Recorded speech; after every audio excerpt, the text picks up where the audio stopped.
الحمد للہ رب العالمین والصلاة والسلام علی رسولہ محمد وعلی آلہ واصحابہ اجمعین اما بعد فاعوذ باللہ السمیع العلیم من الشیطان الرجیم بسم اللہ الرحمن الرحیم ثم قست قلوبکم، پھر سخت ہو گئے دل تمہارے.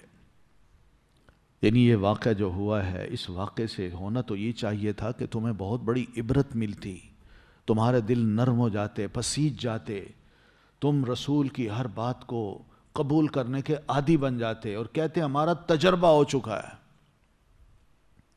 کہ ہم رسول کی بات کو اپنی طرف سے کچھ سمجھتے ہیں، مگر جب رسول کہتا ہے تو وہ بالکل صحیح ثابت ہوتی ہے. ہونا تو یہ چاہیے تھا کہ تمہارا رسول پر ایمان بڑھ جاتا، تم اس کی ہر بات کو وہی سمجھتے، مگر افسوس یہ ہے کہ ثم قست قلوبکم، پھر سخت ہو گئے دل تمہارے.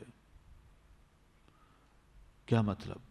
نہیں کوئی بات نہیں، نہ مانو، کچھ اور کریں گے، کوئی ضرورت ہی نہیں رسول کو بیچ میں لانے کی، ہم اللہ کے بندے ہیں، اللہ کی عبادت کرتے ہیں، بس یہی کافی ہے،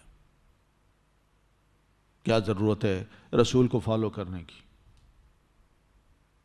دل سخت ہو گئے، رسول کی تعلیمات ان کو معمولی سی لگی، رسول کا واعظ ان کے دلوں کو نرم نہیں کرتا تھا. یہ ایسے ہی ہوتا ہے جیسے آپ بار بار واعظ سنیں تو کہتے ہیں یار کئی دفعہ سنا ہوا ہے. نماز پڑھیں 2-4 دفعہ، آپ رو لیں رب کے آگے تو پھر کہتے ہیں بس کافی ہے یار، رو لیا ہے کافی ہے. وہ دل سخت ہو جاتا ہے. کوئی پریکٹس کریں، اور بھائی بہت کر لیا یار، تھک گئے ہیں، اب کتنا اور کریں کہ اللہ کو خوش کریں. یہ دل کی سختی ہوتی ہے. بجائے اس کے کہ انسان اللہ کی عبادت میں اپنے دل کو نرم کرتا جائے اور اس میں اور شوق اور جذبے اور لگن لگ جائے، لگن ہو جائے، بندہ کہتا ہے نہیں بہت کر لیا ہے. یہ دل کی سختی ہوتی ہے. بلکہ ہوتا یہ ہے کہ انسان کا شوق اور بڑھتا جاتا ہے اور بڑھتا جاتا ہے اور رب کے قریب آتا جاتا ہے، اس کو اور لذت ملتی ہے اور اچھا عابد بننے کی کوشش کرتا ہے اور ریگولر ہو جاتا ہے. اسی طرح رسول کی اطاعت ہے.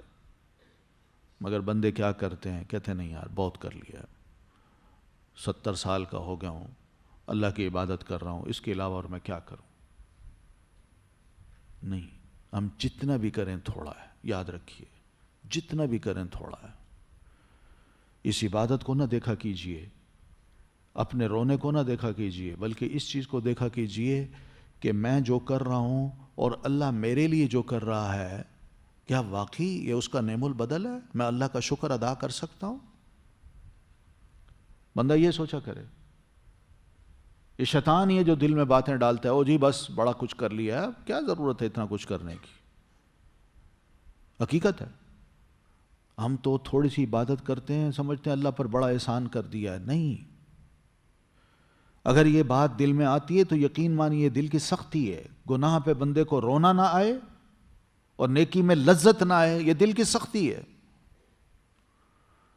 گناہ پہ بندے کو افسوس نہ ہو، خدا کا ڈر دل میں پیدا نہ ہو، یہ دل کی سختی ہے. تو اسی چیز کو اللہ نے فرمایا ثم قست قلوبکم، پھر سخت ہو گئے دل تمہارے، من بعد ذالک، اس واقعے کے بعد. ہونا تو یہ چاہیے تھا کہ دل تمہارے پسیج جاتے، نرم ہو جاتے، محسوس کرتے کہ واقعی ہم اللہ کی شان میں، رسول کی شان میں بڑی گستاخی کرتے ہیں، بڑے نافرمان ہیں، آئندہ ہم ٹھیک انسان بن جائیں گے، صحیح مومن بن جائیں گے. مگر افسوس یہ کہ تمہارے دل سخت ہو گئے. فَهِيَ كَالْحِجَارَةِ، تو یہ ہو گئے پتھروں کی طرح، پتھروں کی طرح. یہ بھی سوچنے کی بات ہے کہ اللہ تعالیٰ نے پتھر کی کیوں بات کی ہے، لوہے کی کیوں نہیں کہی کہ لوہے کی طرح؟ حالانکہ لوہا بڑا سخت ہوتا ہے، مگر لوہے کی ایک خامی یہ ہے کہ اس کو آگ میں ڈالا جائے تو پگھل جاتا ہے، پتھر کو آگ میں ڈالا جائے تو پگھلتا نہیں ہے. تو کون سی چیز پھر زیادہ سخت ہوئی؟ پتھر. تو یہاں وہی ہے فَهِيَ كَالْحِجَارَةِ، تو وہ ہیں کالحجارہ، پتھروں کی طرح، پتھر کی طرح سخت ہیں. او اشد قسوہ، یا زیادہ شدید سختی میں. یعنی اس سے بھی زیادہ شدید سخت ہیں. تمہارے دلوں کی حالت یہ، کوئی بات اثر نہیں کرتی، نہ اللہ کی، نہ رسول کی، نہ موت کی، نہ موت کے بعد کے حالات کی. تمہارا دل نرم ہی نہیں ہوتا. تم کہتے ہو نہیں ہم ٹھیک ہیں، ہمیں ضرورت ہی نہیں ہے، ہم نے بڑی عبادت کر دی ہے، ہم اللہ کے محبوب بن گئے ہیں، ہم نے ہی جنت میں جانا ہے. یہ دل کی سختیاں ہوتی ہیں جو انسان کو دنیا میں یہ باور کرا دیں کہ ہم سے بڑھ کر کوئی نیک نہیں ہے. اس لیے اس کو چھوٹے چھوٹے عمل جو دین کے ہوتے ہیں یا شریعت کے جو حکم ہوتے ہیں وہ غیر اہم نظر آتے ہیں.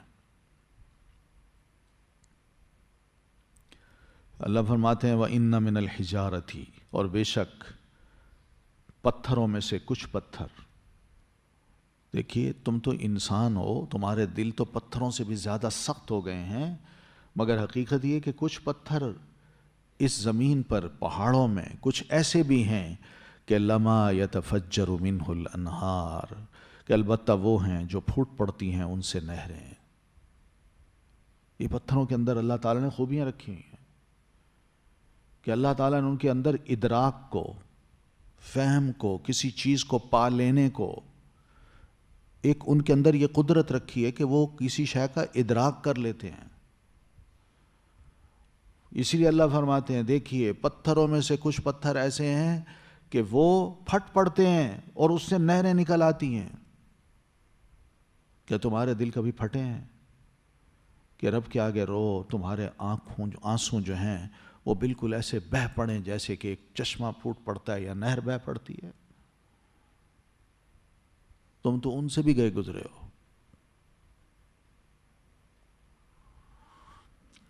وَإِنَّ مِنْهَا، اور بے شک منہا کچھ ان میں سے، لما البتہ وہ ہیں جو یشقق شق ہو جاتے ہیں. یعنی یوں پڑا ملا ہوا تھا یوں اور یوں ہو گیا، بیچ میں لکیر آ گئی اور وہ پھٹ گیا.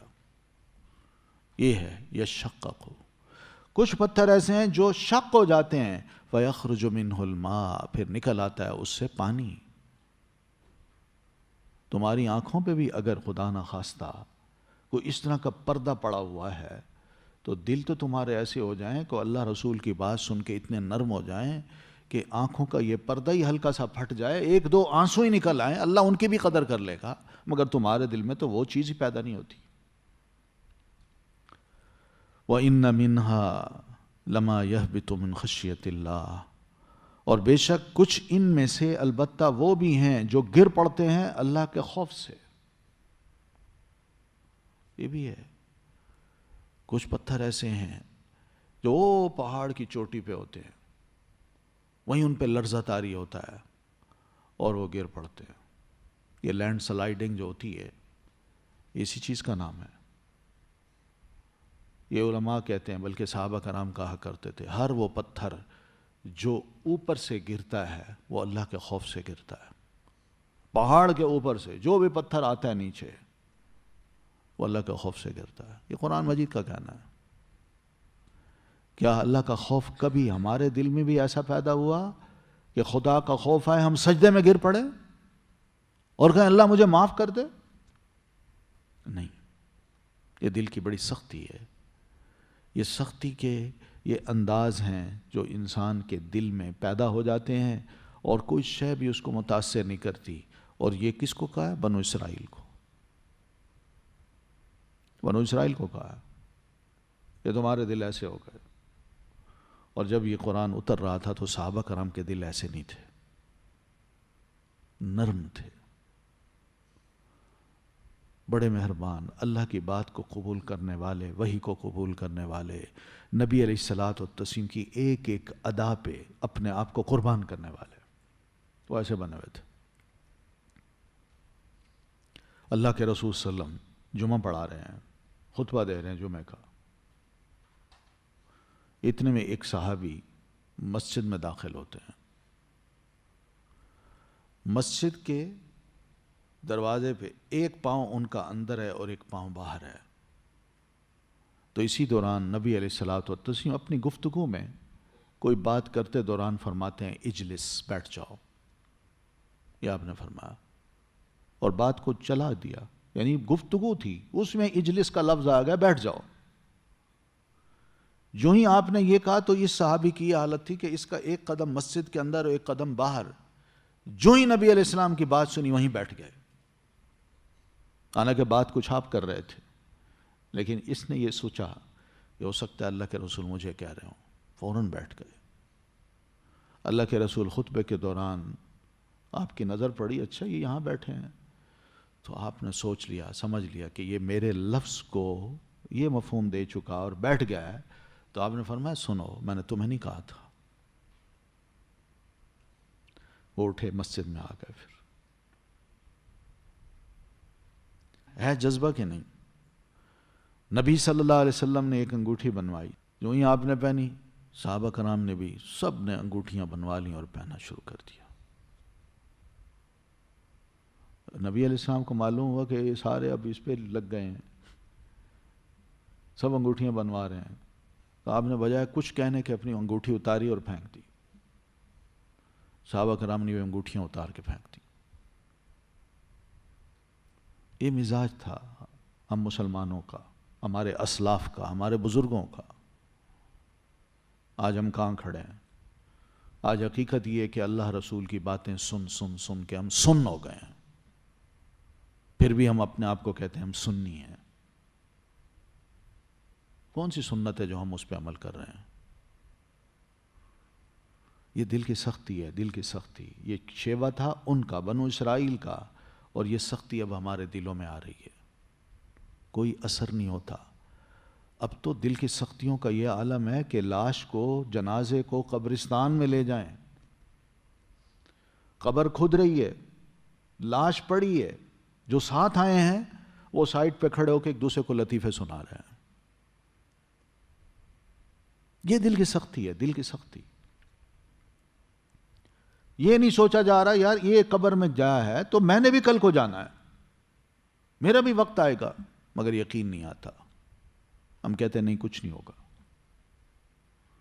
رسول اللہ صلی اللہ علیہ وسلم خود قبرستان میت کو دفنانے کے لیے تشریف لے جاتے ہیں اور قبر کو دیکھ کے روتے ہیں، خوب روتے ہیں. اور آپ فرماتے ہیں یہ پہلی منزل ہے، پہلی منزل. جو اس میں کامیاب ہو گیا وہ بس کامیاب ہو گیا. اور آپ وہاں دعا کرتے ہیں اللہم انی اعوذ بک من عذاب القبر. اللہ میں تیری پناہ میں آتا ہوں کہ قبر کا عذاب مجھے نہ پہنچے. آپ تو یہ دعا کریں، آپ روئیں. اور ہمیں یہ دل کی سختی ہے کہ عجیب و غریب صورتحال ہے. قبرستان سے گزرتے ہیں، موت یاد نہیں آتی. قبروں کو دیکھتے ہیں، کہتے ہیں یہ مر گئے ہیں، ہم تو ابھی زندہ ہیں، ہم نے کب مرنا ہے؟ ہم تو نہیں مرتے.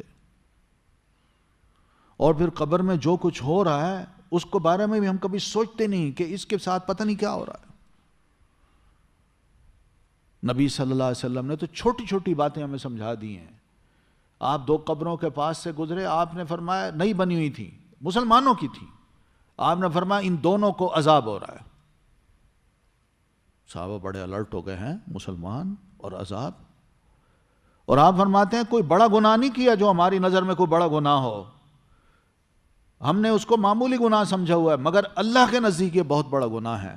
یہ قبر والا جو ہے یہ چغلیاں کھاتا تھا، اور یہ دوسرا جو ہے یہ جب پیشاب کرتا تھا تو اس کی پیشاب کے چھینٹے پلٹ کے اس پہ آتے تھے، پرواہ نہیں کرتا تھا. ہے معمولی گناہ ہمارے نزدیک کے نہیں، ہم ان کو معمولی سمجھتے ہیں، مگر اللہ کے نزدیک بہت بڑا گناہ ہے، بہت بڑا گناہ. اور آپ نے بتا دیا کہ ان دو گناہوں کی وجہ سے ان دونوں کو یہ سزا مل رہی ہے. سوچئے، اللہ کے رسول نے چھوٹی چھوٹی باتیں ہمیں بتا دی ہیں. ان باتوں کو پڑھیں، مانیں، دل سے مانیں تو دل پسیجتا ہے، نرم ہوتا ہے، دل قبول کرتا ہے پھر ہر اس تعلیم کو جو اللہ اور اس کا رسول کہتا ہے، ورنہ کوئی اثر نہیں ہوتا. ثم قست قلوبکم من بعد ذلک. کئی واقعات ہوتے ہمارے ہاں بھی، مگر ہمارے دل سختی ہیں، کوئی نرم نہیں ہوتے. پہلے ہمیں یاد ہے ہمارا بچپن تھا، زلزلہ آتا تھا، مسجدیں بھر جاتی تھی، بھر جاتی تھی. لوگ توبہ تائب ہوتے تھے، اپنے معاملات کو درست کر لیتے تھے. آج زلزلہ ہے، کہانی بن جاتی ہے، مذاق بن جاتا ہے. وہ زلزلہ آیا تھا، میرے ساتھ تو یہ ہوا کہ میں اٹھ بیٹھا، بھاگا اور باہر نکل آیا، بس. اتنی سی بات ہم کرتے ہیں، مگر یہ نہیں سوچتے یار یہ زلزلہ آ گیا، کسی وقت خدا نہ خواستہ ذرا تھوڑا سا زیادہ آتا تو میں ہل سکتا اپنی جگہ سے، اور اللہ تعالیٰ مجھے وہاں پکڑ لیتا، مجھے نصیب ہی نہ ہوتا کچھ اچھا کام کرنا. یہ حالات ہیں ہمارے. بہت سے ایسے کام ہیں جن کے بارے میں ہم بالکل بے خوف ہو گئے ہیں، ہمیں کوئی خطرہ نہیں ہے، ہم کہتے ہیں کوئی نہیں، جو ہوگا جب ہوگا دیکھیں گے. تو ثم قست قلوبکم من بعد ذالک، یہ ان کو کہا ہے. آج 1500 سال ہماری شریعت کو بھی ملے ہوئے ہو گئے ہیں، تو ہم بھی بچپن سے اسلام اسلام اسلام سنتے چلے آ رہے ہیں، ہم یوز ٹو ہو گئے ہیں. ہم یہی سمجھتے ہیں کہ ہم پیدائشی مسلمان ہیں، بس ہمارے لیے یہی قابل فخر بات ہے. باقی عمل کریں نہ کریں، دین کو جانیں نہ جانیں، قرآن پڑھیں نہ پڑھیں، کوئی مسئلہ نہیں. یہ دل کی سختیاں ہیں. کاش ہم ہندوؤں کے اندر رہتے، پھر قدر ہوتی ہمیں اپنے اسلام کی. یا ایسے لوگوں کے اندر رہتے جو مسلمانوں پر شدت اختیار کرتے ہیں، مارتے ہیں ان کو، پھر سمجھ آتی کہ اسلام کیا ہے، پھر روتے اللہ کی جناب میں، پھر مدد مانگتے. یہ تو ہمیں پیدائشی طور پر الحمدللہ ایک اچھا ملک مل گیا، جہاں گھر بھی سکون سے ہے، والدین بھی ہیں، بہن بھائی بھی ہیں، پورا خاندان بھی ہے، زمینیں بھی ہیں، جائیداد بھی ہیں، کاروبار بھی ہیں، مسجدیں بھی ہیں، مگر سب اس میں مصروف ہیں. کوئی مسجد کی طرف رخ نہیں ہے، کوئی اللہ کا شکر ادا کرنے کے لیے ہمارے پاس لفظ نہیں ہے. اپنا دل ہمارا اتنا سخت ہے. یہ جو کیفیات ہو رہی ہیں یہ اچھی نہیں ہے. نعمت کی ناقدری، اس کا نتیجہ یہی نکلتا ہے اللہ وہ نعمتیں چھین لیتا ہے. ڈرنا چاہیے کہ اللہ تعالیٰ وہ پوزیشن نہ لائے. ابھی آزادی ہے، ابھی آزادی الحمدللہ. ہمیں وہ پوزیشن نہ لائے کہ ہم لوگ مجبور کر دیے جائیں، نہ قرآن پڑھو، نہ اذان دو، نہ نماز پڑھو، نہ پردہ کرو، نہ داڑھی رکھو. دنیا یہ چاہتی ہے اور اسی پر ان کا زور ہے، اور سارے مل کے یہی چاہ رہے ہیں کہ ہم یہ کام کریں، اور کر ڈالیں گے وہ. اگر ہمارے اندر یہ سختی آ گئی تو ان کے لیے کام کرنا آسان ہو جائے گا. اس لیے اپنے آپ کو ہم ہوشیار کریں، اس وقت کا انتظار نہ کریں. اللہ نے جو موقع دیا نیکی کرنے کا، وہ اپنی زندگی میں کچھ نہ کچھ کر ڈالیں. اگلی سانس کا پتہ نہیں ہے. تو یہ مواقع ہیں جو اللہ نے دے رکھے ہیں. آپ دیکھیں کہ کہاں مسلمانوں پر کہاں سیریا ہے، عراق ہے، کیا ہو رہا ہے وہاں، کس جرم کی سزا ان کو مل رہی، کیسے گھروں کے گھر اڑا دیے ہیں، تباہ کر دیا ان کو، شہر کے شہر تباہ ہو گئے ہیں. وہ مسلمان نہیں ہے. یقین مانیے میں وہاں گیا ہوں، شام میں بھی گیا ہوں، شام کے مختلف شہروں میں گھوما ہوں. بڑے بڑے اچھے علماء، نیک علماء، بعمل، بہترین علم، ان کے ہوتے ہوئے یہ سب کچھ ہو گیا. ہمارے ہاں کیا ہے؟ کون سا علم ہے؟ کون سے علماء ہیں؟ کون بچائے گا ہمیں؟ جب نیک لوگ ہی بستی میں نہ ہوں تو کیا وہاں اللہ دعائیں سنے گا کسی کی؟ تو اس لیے سوچنا چاہیے کہ یہ سب کچھ جو ہو رہا ہے ایک بڑی گردش ہے جو اس وقت مسلمانوں پہ آئی ہوئی ہے، اور اس کی بنیادی وجہ کیا ہے؟ دل کی سختی. حقیقت ہے، دل کو نرم کرنا چاہیے. یہ دل اللہ تعالیٰ کی 2 انگلیوں کے درمیان میں ہے. اللہ کے رسول صلی اللہ علیہ وسلم بھی اکثر یہ دعا کرتے تھے. ام المومنین آپ سے عرض کرتی ہیں اللہ کے رسول آپ یہ اتنی دعا کیوں کرتے ہیں؟ یا مقلب القلوب ثبت قلبی علی دینک، اے دلوں کو پھیرنے والے میرے دل کو اپنے دین پر قائم کر دے، ٹکا دے، جما دے. آپ اتنی دعائیں کیوں کرتے ہیں؟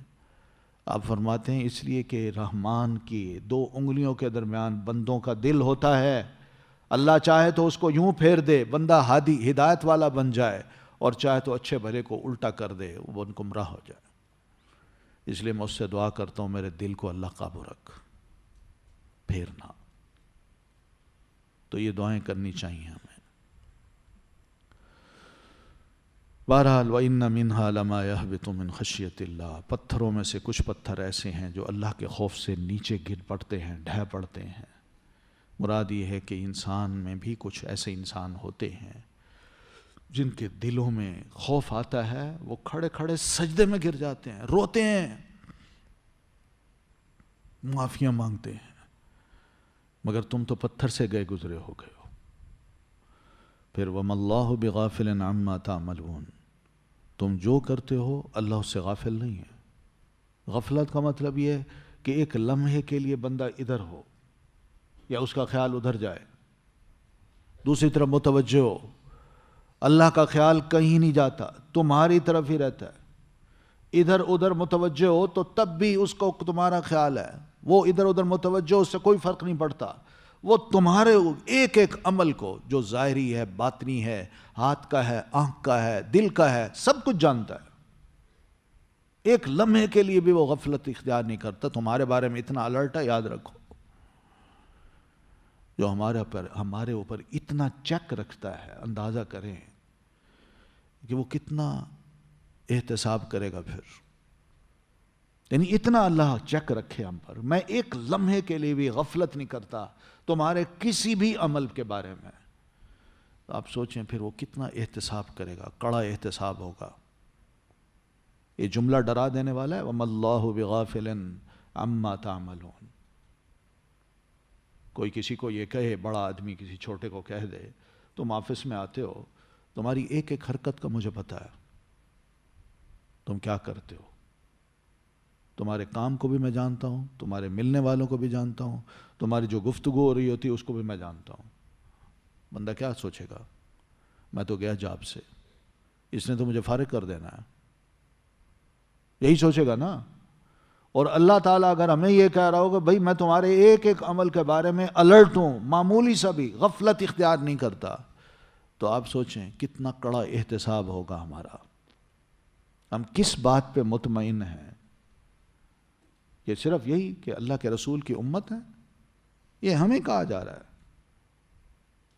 ان کو بھی کہا ہے۔ آگے پڑھیں گے آپ اسی سپارے کے آخر میں اللہ تعالیٰ ہمیں بھی کہہ رہا ہے۔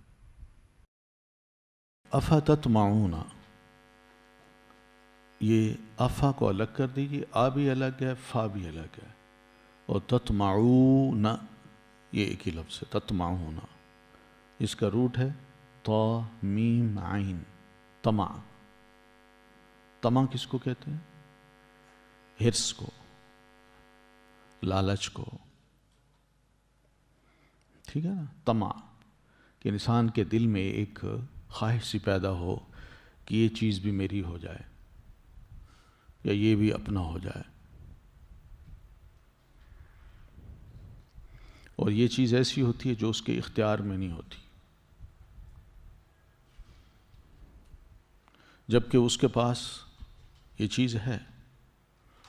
یہ بھی یاد رکھیے، طمع اس کو کہتے ہیں میرے پاس وہ چیز ہو لیکن مزید کی خواہش ہو، اور بھی مل جائے، اسی کو کہتے ہیں نا لالچ۔ تو افتطمعون، کیا پھر تم طمع کرتے ہو، ان یؤمنوا لکم کہ وہ ایمان لائیں گے تمہارے لیے، وقد جبکہ یقیناً کانا ہے فریق منہم ایک گروہ ان میں سے، یسمعون وہ سنتے ہیں کلام اللہ کلام اللہ کا، ثم یحرفونہ پھر تحریف کر ڈالتے ہیں اس میں، من بعد ما عقلوہ اس کے بعد جو انہوں نے سمجھ لیا اسے، وہم یعلمون جبکہ وہ علم رکھتے ہیں۔ یہ پچھلی جو بنو اسرائیل کی اللہ تعالیٰ نے گفتگو فرمائی ہے اور ان کے حالات ہمیں سنائے ہیں، تو اہل ایمان کو اللہ تعالیٰ نے یہ بات سمجھائی کہ جن لوگوں کا ماضی ایسا ہو، آباء و اجداد ایسے ہوں، جن کا کردار یہ رہا ہو، کیا ایسے لوگوں کے بارے میں تمہارے دل میں ایک طمع ہے کہ یہ بھی مسلمان ہو جائیں؟ ٹھیک ہے نا، جبکہ وہ خود مسلمان ہے، مومن خود مومن ہے، لیکن یہ مومن دوسرے کے بارے میں یہ طمع رکھتا ہے، حرص رکھتا ہے کہ یہ بھی مسلمان ہو جائے. یہ اچھی حرص ہے. مراد یہ کہ اللہ نے تمہیں جس ایمان کی دولت سے سرفراز فرمایا ہے اس کو نعمت سمجھو. اور یہ لوگ جو جانتے بوجھتے ایمان قبول نہیں کر رہے اور جن کے آباء و اجداد کا یہ حال ہو اور یہ ان کی نسلیں ہوں جو اپنے آباء و اجداد کے پیچھے چلنے والی ہوں، ان کے بارے میں تمہاری یہ خواہش ہو کہ یہ مومن بن جائے، یہ نہیں ہو سکتا. یہ اللہ تعالیٰ نے ان کے مقدر میں یہ بات لکھ دی تھی. اور یہ ایک حقیقت ہے کہ قرآن مجید کی یہ جو مختصر سی بات ہے، اسی کو اگر آپ دیکھیں تو اللہ تعالیٰ نے بالکل سچی بات کہی ہے. بہت کم یہودی ہیں جو مسلمان ہوئے ہیں، بہت کم. وجہ اس کی کیا ہے وہ بھی اللہ تعالیٰ نے بتا دی کہ خرابی کی وجہ کیا ہے. وہ یہ ہے کہ وَقَدْ كَانَ فَرِيقٌ مِّنْهُمْ، ان میں سے ایک گروہ انہی کا، یعنی انہی میں سے علماء کا ایک گروہ. مراد یہ کیا؟ علماء کا گروہ جو علم رکھنے والے ہیں. ان کی حالت یہ ہے کہ یسمعون کلام اللہ، وہ سنتے ہیں کلام اللہ کا، ثم یحرفونہ، پھر اس کو بدل ڈالتے ہیں. یہاں کلام اللہ سے مراد کیا ہے؟ ان کی اپنی تورات. خود پڑھتے بھی ہیں، دوسروں سے سنتے بھی ہیں. اپنی تورات کو پڑھ کے پائے علم ہونے کے باوجود وہ کیا کرتے ہیں کہ اس کے اہم مسئلے کو جو اس کتاب میں لکھا ہوا ہے اس کو وہ ڈسٹارٹ کر دیتے ہیں، چینج کر دیتے ہیں. وہ کیا مسئلہ تھا نبی علیہ الصلاۃ والتسلیم کا کہ آخری نبی رسول نے آنا ہے. سن رہے ہیں نا کہ آخری رسول نے آنا ہے اور اس رسول کے یہ علامات ہیں، یہ نشانیاں ہیں. تو یہ سب اپنی کتاب کو سنتے بھی تھے، پڑھتے بھی تھے، لیکن جب پبلک ان سے پوچھتی یا خود اپنے آپ کو سمجھانا چاہتے تو ثم یحرفونہ، پھر وہ اس کو تبدیل کر ڈالتے تھے. تحریف کا جو لفظ ہے، ڈسٹارشن، اس کا یوں مطلب سمجھ لیجئے کہ اگر مثال کے طور پر با ہے نا، با کا نقطہ وہ نیچے سے اٹھا کے اوپر لگا دینا، نون بنا دینا، معنی بدل جائے گا. تے کے جو نقطے اوپر ہوتے ہیں ان کو اٹھا کے نیچے لگا دینا، وہ یا بن جائے گی، معنی ہی بدل جاتا ہے. ان کی تحریروں میں نقطے پائے جاتے ہیں، مگر ویسے پھر دوسرا یہ کہ جب اس طرح کا مفہوم لیا جائے، پرانی جو تحریر ہوتی تھی تو اس تحریر میں یہ بھی ہم دیکھتے ہیں کہ بغیر نقطوں کے، بغیر زبر زیر کے وہ تحریر ہوتی تھی. تو اس کو جس طرح چاہیں آپ پڑھ لیں، جو معنی چاہیں بنا لیں. تو یہ بھی ہوتا تھا کہ وہ لفظ کے جو نقطے ہیں ان کو اوپر نیچے کر لیتے تھے یا آگے پیچھے کر لیتے تھے یا زبر زیر کو بھی بدل ڈالتے تھے. کیونکہ زیر کا لفظ ہے، اس کو زبر لگا دیا جائے اس کا معنی ہی بدل جاتا ہے. یاد رکھیے، معنی بدل دینا، لفظ کی ساخت کو بدل دینا، با کو نون بنا لینا یا کو تا بنا لینا، یہ ان کا کام تھا. ایسے یعنی باریک بین لوگ تھے یہ، جن کے مزاج میں یہ چیز شامل تھی کہ جو اپنے مطلب کی بات ہے اسی میں ہی ٹیکسٹ کو ڈھال لو تاکہ مفہوم بھی درست ہو جائے اور کوئی ہمیں ملزم بھی نہ بنائے. تو یہ لوگ ایسے تھے کہ یسمعون کلام اللہ، یہ سنتے تھے اللہ کے کلام کو، ثم یحرفونہ، پھر وہ تحریف کر ڈالتے تھے اس میں، من بعد ما عقلوہ، اس کے بعد جو انہوں نے اسے سمجھ لیا، وہم یعلمون، اور وہ اچھی طرح جانتے بھی ہیں، یعنی سمجھتے بھی ہیں کہ اس کا مفہوم یہ ہے مگر اس کو بدل ڈالتے ہیں، اور جانتے بھی ہیں کہ اصل لفظ یہ ہے، ہم اس کا معنی بدل رہے ہیں، لوگوں کو غلط بتا رہے ہیں. اس کے باوجود بھی وہ یہ کام کرتے تھے. تو جن لوگوں کا ماضی یہ ہو اور حال یہ ہو کہ کتاب ان کے پاس ہے، ان کے اہل علم جو ہیں وہ اس کتاب کے الفاظ کو عدلتے بدلتے ہیں، معنی کو بدل ڈالتے ہیں، جبکہ وہ اس کو جانتے ہیں، سمجھتے ہیں کہ اس کا معنی یہ ہے، تو جانتے بوجھتے جو کسی لفظ کے مفہوم کو بدل رہا ہو اور لفظ بگاڑ رہا ہو اور لوگوں کو غلط مطلب بتا رہا ہو، وہ ایمان لا سکتے ہیں؟ یہ ان کے علماء کی حالت ہے، اہل علم کی حالت ہے ان کی۔ تو یہ تو تھا ان کا کام۔ ہمارے ہاں بھی افسوس یہ ہے کہ ہم مسلمانوں کے بھی اچھے بھلے لوگ، سمجھدار لوگ جو عربی بھی جانتے ہیں، اس کے معنی کو بھی جانتے ہیں اور جانتے ہیں کہ اس کا مطلب یہ ہے، وہ جانتے بوجھتے اس کے معنی کو بدلتے ہیں۔ آپ مارکیٹ سے اٹھائیں نا، مختلف جو مسلک کے علماء ہیں ان کے قرآن مجید کے ترجمے کو صرف اٹھا لیں اور اس کا مقارنہ یعنی مقابلہ ذرا کرتے جائیں، دیکھتے جائیں، آپ کو اندازہ ہوگا یہ کیا معنی تھا، کیا کر ڈالا ہے۔ یہ میں آپ کو حقیقت بتا رہا ہوں۔ اور آج نوبت یہ آ گئی ہے کہ کوئی دکاندار اگر دینی کتابیں رکھتا ہے اور قرآن مجید کے ترجمہ یا تفسیر بھی رکھتا ہے تو گاہک جب آتا ہے نا، وہ یہ پوچھتا ہے کہ سنیوں والا قرآن ہے، دیوبندیوں والا قرآن ہے، حنفیوں والا، یہ مجھ سے اس طرح کی بات عام ہوتی ہے۔ یہ دکاندار سے آپ جا کے پوچھیں نا، پبلک کا ذہن بھی یہ بنا دیا گیا۔ مشائخ نے جو کام کرنا تھا وہ لکھ کے کتاب چھاپ کے کر دیا، جانتے بوجھتے جو کرنا تھا کر دیا۔ اب باقی اپنی پبلک کو اپنا بنانا ہے تو اس کا طریقہ انہوں نے یہی سوچا کہ پبلک کو یہ بتا دیا جائے کہ اپنا قرآن یہ ہوگا، اس کو پڑھنا، یہ صحیح مطلب ہوگا، باقیوں کے غلط۔ قرآن کے ساتھ یہ ظلم ہم نے کر ڈالا ہے۔ اور نبی علیہ الصلاۃ والتسلیم کا ارشاد ہے، المراء فی القرآن کفر، قرآن مجید میں جھگڑنا یہ ایمان نہیں ہے، یہ کفر ہے۔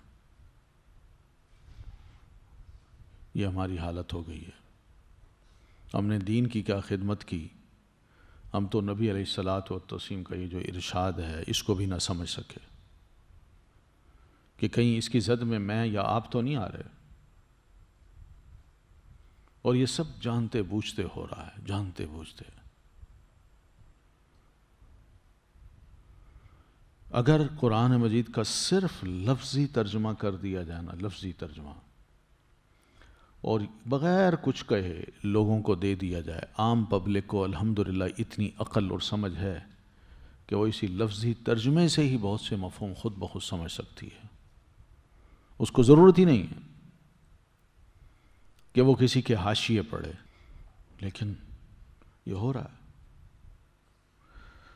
وَإِذَا لَقُوا الَّذِينَ، اور جب وہ ملاقات کرتے ہیں، لقو لقاء سے ہے، لقاء کا مطلب ملاقات کرنا، اور جب وہ ملاقات کرتے ہیں، الَّذِينَ آمَنُوا، ان سے جو ایمان لائے، قالوا، وہ کہتے ہیں، آمنا، ہم ایمان لائے۔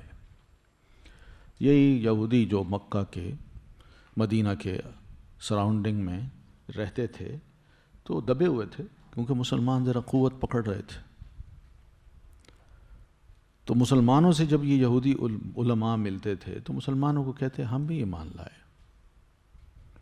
ہم ایمان لائے ہیں، مانتے ہیں ان چیزوں کو، مانتے ہیں ان چیزوں کو، مگر رسول اللہ کو اور قرآن مجید کو مانتے ہیں کہ نہیں۔ لیکن قرآن مجید کی باتیں، اللہ کے رسول کی باتیں جب سنتے کہتے ہیں یہ تو ہم مانتے ہیں، یہ تو ہمارے ہاں آلریڈی ہے، ہم مانتے ہیں۔ وَإِذَا خَلَا بَعْضُهُمْ إِلَىٰ بَعْضٍ، اور جب انہی یہودیوں میں ایک دوسرے کے ساتھ علیحدگی میں اس کو ملتا تو وہ دونوں ایک دوسرے کو کہتے، یا کہنے والا دوسرے کو کہتا، أَتُحَدِّثُونَهُمْ بِمَا فَتَحَ اللَّهُ عَلَيْكُمْ، کیا تم باتیں بتاتے ہو ان مسلمانوں کو وہ جو کھول رکھی ہیں اللہ تعالی نے تم پر؟ یعنی اللہ نے تورات میں جو تمہیں باتیں بتائی ہیں تم جا کے مسلمانوں کو بتاتے ہو۔ مراد یہ کہ ان کا کہنا یہ ہوتا تھا کہ جو مسلمان جو کچھ بھی کہتے ہیں انہوں نے ہماری کتابوں سے پڑھا ہے یا ہمارے لوگوں سے سنا ہے۔ یہ الزام اب تک ہے، ابھی تک وہ یہ کہتے پھرتے ہیں کہ محمد صلی اللہ علیہ وسلم نے ہماری کتابوں کو پڑھا، ہمارے کسی یہودی عالم سے سیکھا اور ہماری تورات پڑھ کے اس کو عربی میں ڈھال کے دوسروں کو پیش کیا۔ یہ الزام دیتے ہیں۔ مگر کیا واقعی نبی علیہ الصلاۃ والتسلیم بچپن میں، جوانی میں، نبوت سے پہلے قابل رہتے ہوئے اور مدینہ آنے سے پہلے کبھی کسی یہودی کے پاس بیٹھے ہیں؟ نہیں ہے، کوئی مسئلہ ہی ثابت نہیں ہوتا۔ پھر اس کے بعد یہ کہ کیا رسول اللہ صلی اللہ علیہ وسلم کو ہیبرو زبان آتی تھی، عبرانی آتی تھی؟ تورات تو عبرانی زبان کی تھی، اور پھر یہودی خود عبرانی بولتے تھے۔ نبی صلی اللہ علیہ وسلم نے کبھی کوئی عبرانی زبان کا کوئی لفظ بولا؟ کوئی ہوتا ہے نا، انسان سیکھ لیتا ہے نا لینگویج، تو اس کو کبھی کبھی اپنی زبان میں وہ لفظ ان کے استعمال کرتا ہے، لیکن کیا نبی علیہ الصلاۃ والتسلیم نے کبھی ایسا کیا؟ لیکن عادت ہے ان لوگوں کی کہ میں نہ مانوں، جو صحیح بات ہے اس کو نہیں ماننا، کوئی نہ کوئی الزام لگا دینا ہے، یہ اللہ کے رسول ہیں مگر انہوں نے پڑھا ہم سے، ہمارے لوگوں سے سیکھا ہے۔ یہ اس دور میں بھی ایک دوسرے کو کہتے ہو بھئی تمہیں جو تورات میں اللہ تعالیٰ نے سب کچھ بتا رکھا ہے، تم جا کے مسلمانوں کو بتاتے ہو، اور مسلمان ہمیں کہتے ہیں کہ تم فلاں ہو فلاں ہو فلاں ہو۔ مثال کے طور پر یہ جو قرآن مجید کے ہم نے پچھلا سبق پڑھا ہے، جس میں اللہ تعالیٰ فرماتے ہیں کہ فَقُلْنَا لَهُمْ كُونُوا قِرَدَةً خَاسِئِينَ، ہم نے ان کو کہا کہ ہو جاؤ بندر ذلیل، تو ایک ماضی کی تاریخ ہے۔ اب مسلمانوں نے جب یہ باتیں ان کو بتائیں تو وہ کہتے ہیں بھئی ہم مانتے ہیں، اور اپنے لوگوں کے پاس جا کے ایسی باتیں مسلمانوں کو کیوں بتاتے ہو تم؟ ہماری تاریخ کو یہ کیسے جان سکتے ہیں؟ ظاہر ہے ان کو کوئی بتانے والا ہمارا اپنا ہی ہے نا، تو اپنی باتیں ان کو مت بتاؤ۔ ہم خود خوار ہوتے ہیں ان کی نظروں میں، اپنا علم اپنے پاس رکھو، مسلمانوں کو نہ بتاؤ، اپنی تاریخ کو چھپاؤ۔ کوئی ایک بات نہیں تھی، کئی باتیں تھیں، اور انہی میں یہ بات بھی ہوتی تھی کہ مسلمان ان کو کہتے تھے کہ رسول اللہ صلی اللہ علیہ وسلم کی جو علامات ہیں وہ تمہاری کتابوں میں لکھی ہوئی ہیں، ان کو پڑھو، تو نہ کرتے تھے۔ موسیٰ علیہ الصلاۃ والتسلیم، بنو اسرائیل کے یہ سارے واقعات تھوڑے تھوڑے مسلمان ظاہر ہے گفتگو میں ان کو کہہ دیتے تھے، تو حیران ہوتے تھے ان کو ہماری تاریخ کا ایک ایک لمحہ، ایک ایک واقعہ یہ کون بتا رہا ہے؟ آپس میں ایک دوسرے کو کہتے تھے وہ باتیں جو ہماری اوپر اللہ تعالیٰ نے کھول رکھی ہیں، یعنی ہماری کتاب میں اللہ تعالیٰ نے بیان کی ہیں اور جن کو ہم جانتے ہیں، وہ بھائی ان کو جا کے مت بتایا کرو۔ اگر بتاؤ گے تو اس کا نتیجہ یہ ہوگا کہ لِيُحَاجُّوكُمْ بِهِ عِنْدَ رَبِّكُمْ، تاکہ وہ جھگڑا کریں تم سے ساتھ اس کے پاس تمہارے رب کے۔ اور کل کو یہ قیامت کے روز جب آئے تو اللہ تعالیٰ سے ہمارے خلاف یہ دعویٰ کر دیں گے، کہیں گے اللہ ہم نے تو ان کو بتایا تھا، انہوں نے ہمیں بتایا تھا، انہوں نے ہمیں بتایا تھا، اور ہم نے تو عمل کر لیا، خود نہیں کیا۔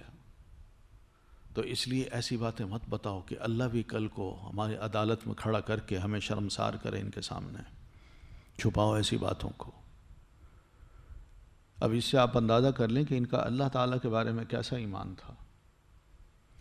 بس وہ اتنا جانتے تھے جو اللہ کو پتہ ہے وہ ہے، باقی جو ہم چھپاتے ہیں وہ اللہ کو پتہ نہیں ہے۔ کتنا کمزور ایمان ہے۔ پھر ایک دوسرے کو کہتے افلا تعقلون، کیا پھر نہیں تم عقل سے کام لیتے؟ یعنی عقل سے کام لو، سمجھدار بنو، اپنی باتیں اپنے پاس رکھو، مسلمانوں کو مت بتاؤ، اور اس طرح ہمیں شرمندگی ہوتی ہے۔ کل قیامت کو بھی کہیں ایسا نہ ہو کہ مسلمان ہمارے خلاف کیس اللہ کی عدالت میں کر دے اور وہاں بھی ہمیں شرمندگی ہو، اور اللہ ہم سے پوچھ بیٹھے کہ بھئی ان کو تو تم نے بتا دیا، یہ مان بیٹھے، تم نے کیوں نہیں مانا؟ یہ ہوتا ہے۔ اولا یعلمون، اللہ فرماتے ہیں کیا بھلا یہ نہیں جانتے، ان اللہ، بے شک اللہ تعالیٰ، یعلم، جانتا ہے، ما یسرون، جو وہ چھپاتے ہیں، وما یعلنون، اور وہ جو وہ ظاہر کرتے ہیں۔ کیا ان کو اتنا علم نہیں ہے؟ یہ کیا سمجھتے ہیں کہ مجھے کچھ پتہ نہیں چلتا؟ یہاں پتہ چل رہا ہے کہ ان کے عقائد اللہ کے بارے میں درست نہیں تھے، وہ صرف اتنا جانتے تھے جو اس وقت ہے اس کا تو اللہ کو پتہ ہے، جو بعد میں ہوگا اس کا اللہ کو علم نہیں ہے، اور جو ہم نے چھپا کے رکھا ہے اس کو بھی اللہ نہیں جانتا۔ اللہ فرماتے ہیں کیا تمہیں علم نہیں؟ میں تو ہر پوشیدہ اور ظاہر بات کو اچھی طرح جانتا ہوں، کوئی شے مجھ سے مخفی نہیں ہے۔ تو یہ بات ان کو سمجھا دی اور مسلمانوں کو بھی الرٹ کر دیا کہ تم ان پر کام کرنے کی بجائے، ان کو مسلمان بنانے کی بجائے، اور بہت سا را میٹیریل ہے مارکیٹ میں، ان میں کام کرو، ان کو مسلمان بناؤ۔ وہ بھی ضرورت مند ہیں، وہ بھی انسان ہیں، ان کو بھی ہدایت چاہیے۔ دعوت و تبلیغ کا جو میدان ہے بہت بڑا ہے، ہر شخص تک پہنچو، چھوڑو ان کو، نہیں ایمان لاتے تو جائیں بھاڑ میں۔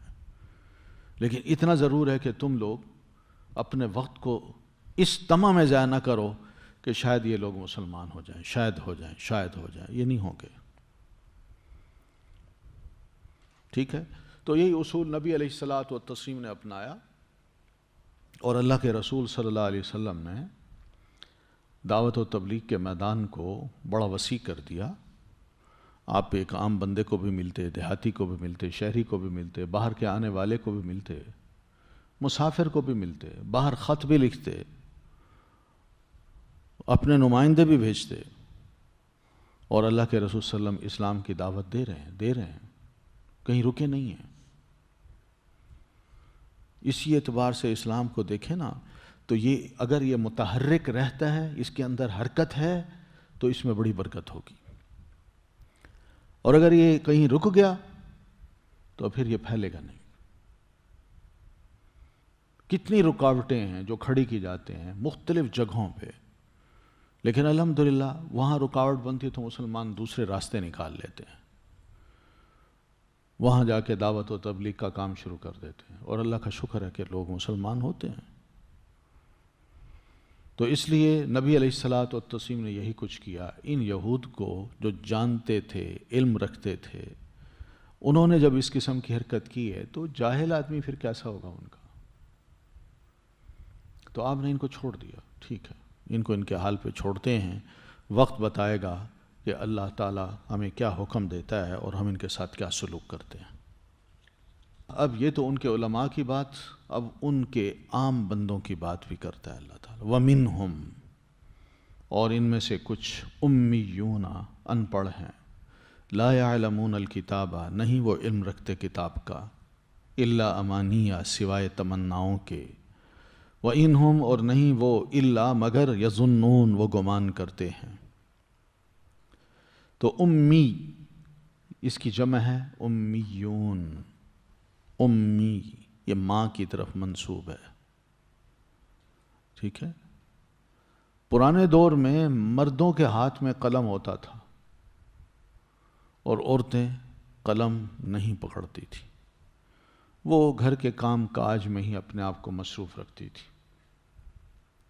تو اس لیے جو بچہ اپنی ماں سے جو کچھ بھی سیکھتا اس کو کہا گیا امی، اور وہ بڑا ہو کے اس نے کب قلم بھی ہاتھ میں نہیں پکڑا، نہ لکھنا جانا، تو اس کو کہا گیا امی۔ اس لیے آپ دیکھیے کہ امیون کے بعد انہی کی تعریف بھی اللہ تعالیٰ نے فرما دی ہے، وَمِنْهُمْ أُمِّيُّونَ، اور انہی یہودیوں میں سے امی بھی ہیں، لا يعلمون الکتاب، وہ نہیں علم رکھتے کتاب کا، یعنی کتاب موجود ہے مگر کتاب کو پڑھنا نہیں جانتے۔ کتاب موجود ہے، پڑھنا کیا، سمجھنا بھی نہیں جانتے، نہیں سمجھتے اپنی کتاب کو، اور نہ ہی پڑھنا جانتے ہیں۔ اگر جانتے ہیں تو الا امانیہ، بس اتنا جانتے ہیں، تمنائیں، سوائے تمناؤں کے، بڑی دل میں تمنائیں ہیں، بس یہ ان کا علم ہے۔ کتاب دی اللہ تعالیٰ نے، ان کی اکثریت کتاب کو نہیں جانتی، امی ہیں، ان پڑھ ہیں، کتاب کو پڑھنا نہیں جانتے، کتاب کو سمجھنا نہیں جانتے، اور اگر جانتے ہیں تو سوائے اس کے اور کچھ نہیں کہ بس کچھ تمنائیں ہیں، وہ تمنائیں آگے آ رہی ہیں، بس اتنی ہیں۔ یہ حالت تھی۔ یہ جوز کی حالت تھی جو اللہ تعالیٰ نے بتائی ہے. کتاب موجود ہے، کتاب کو پڑھنا نہیں جانتے. یہ آج ہماری حالت ہے ہم مسلمانوں کی بھی. ہمارے پاس بھی الحمدللہ کتاب موجود ہے، قرآن پاک، لیکن ہماری اکثریت امی ہے. امی سمجھ آ رہی ہے؟ ہماری اکثریت امی ہے کتاب کے بارے میں. کچھ ہے آپ کے علم میں کیا حالات ہیں ہم پاکستان کے؟ اگر ہم کچھ سروے کریں نا، سروے کہ ہمارے ملک کی کتنی تعداد ہے لوگوں کی جو قرآن مجید کو جانتی ہے، جو آج کل کے حالات ہیں. یہ میں آج سے کوئی 20 سال پہلے کی بات کر رہا ہوں کہ اس وقت ہم مسلمانوں کی جو تعداد تھی، سروے کرایا گیا تھا، یونیورسٹی نے کرایا تھا، اسلامک یونیورسٹی نے، کہ سروے اتنا کیا جائے کہ ہمارے ملک کے جو عام پبلک ہے وہ، اور جو علماء ہیں، جو بڑے بڑے نام ہیں جن کے، جو مساجد کے خطیب ہیں جن کا نام چھوٹا ہوتا ہے اور سابقے لاحقے بہت بڑے ہوتے ہیں، ذرا ان کا انٹرویو کر لیا جائے کہ یہ قرآن مجید کو کتنا جانتے ہیں. تو ایک کوسچنیئر تیار کیا گیا تھا. تو نتیجہ جب نکلا تو اس میں یہ پتہ چلا کہ ہمارے ملک کی 80% آبادی قرآن مجید پڑھنا نہیں جانتی. 80%. ہم اپنے آپ کو دیکھ لیں، دوسروں کو چھوڑیں، ہم اپنے آپ کو دیکھیں، ہم کہاں کھڑے ہیں؟ کیا واقعی مجھے قرآن پڑھنا آتا ہے؟ میرے گھر کے کتنے افراد ہیں جو قرآن مجید کو پڑھنا جانتے ہیں؟ صرف اس کو دیکھ لیں، باقیوں کو چھوڑیں. ہمیں اس سے ہی اندازہ ہو جائے گا کہ گھر میں اگر 7-8 افراد ہیں اور ان میں ایک اللہ کے بندے یا بندی کو قرآن پڑھنا آتا ہے، 7 نہیں جانتے، تو یہ نسبت تو پتہ چل گئی نا. 1 اور 7 کی ریشو ہے نا، 1 اور 6 کی ریشو ہے نا. تو یہی حال آگے چلا لیں. اسی سے اندازہ ہو سکتا ہے کہ ہمارے گھر میں تو چلو قرآن پڑھا جاتا ہے، کسی کے گھر میں تو قرآن مجید کا نام و نشان ہی نہیں ہے. سوائے ڈیتھ کے موقع پہ، موت کے موقع پہ بس قرآن مجید وہ بھی مسجد سے لایا جاتا ہے، وہ پڑھا دیا جاتا ہے، ورنہ پورے عرصہ قرآن کا وجود گھر میں نہیں ہے. نہ پڑھا جاتا ہے، نہ سنا جاتا ہے، اور نہ ہی سمجھنے کی کوئی خواہش ہے. یہ ہماری عام حالت ہے. تو یہ تو میں 20 سال پہلے کی بات کر رہا ہوں، اور اس وقت کے یہ بھی ایک حقیقت ہے جو میں بتا رہا ہوں آپ کو. یہ میں نہیں بتا رہا. یہاں ہمارے یونیورسٹی میں ایک بہت سینئر استاد تھے، اللہ ان کو غریق رحمت کرے، فوت ہو گئے ہیں. انہوں نے یہ سروے کرایا تھا، اور ان کے گھر کی، ان کے آفس میں گیا تو ان کی ٹیبل پہ یہ فائل پڑی تھی. مجھے کہنے لگے ادریس اس کو پڑھو. سر پکڑ کے بیٹھے ہوئے تھے. اس میں انہوں نے جو بڑی اہم بات تھی وہ یہ تھی کہ یہ بڑے بڑے جو نام ہیں علماء کے، 7 بڑے شہر لیے، 7 شہروں کے جو بڑے بڑے علماء تھے، جن کے نام تھے، بڑے سپیکرز تھے، خوب بولتے تھے، ان کے سامنے جب یہ رکھا گیا کوسچن ایئر، تو ان سے سوال کیا گیا، قرآن مجید یاد ہے یا ناظرہ پڑھتے ہیں آپ؟ یاد تو نہیں ہے، ناظرہ پڑھتے ہیں. پڑھنا آتا ہے؟ بالکل آتا ہے. ٹھیک. قرآن مجید کا ترجمہ آتا ہے؟ یہاں پہ یہ صرف اس پہ ترجمہ آتا ہے. اس پہ جو کوسچن مارک لگا ہوا تھا وہ بھی یہی تھا کہ ہمارے یہ جو بڑے بڑے جن کے نام ہیں، ان کی حالت یہ تھی کہ ان میں 90% قرآن مجید کا ترجمہ بھی نہیں جانتے تھے. یہ میں 20 سال پہلے کی بات کر رہا ہوں.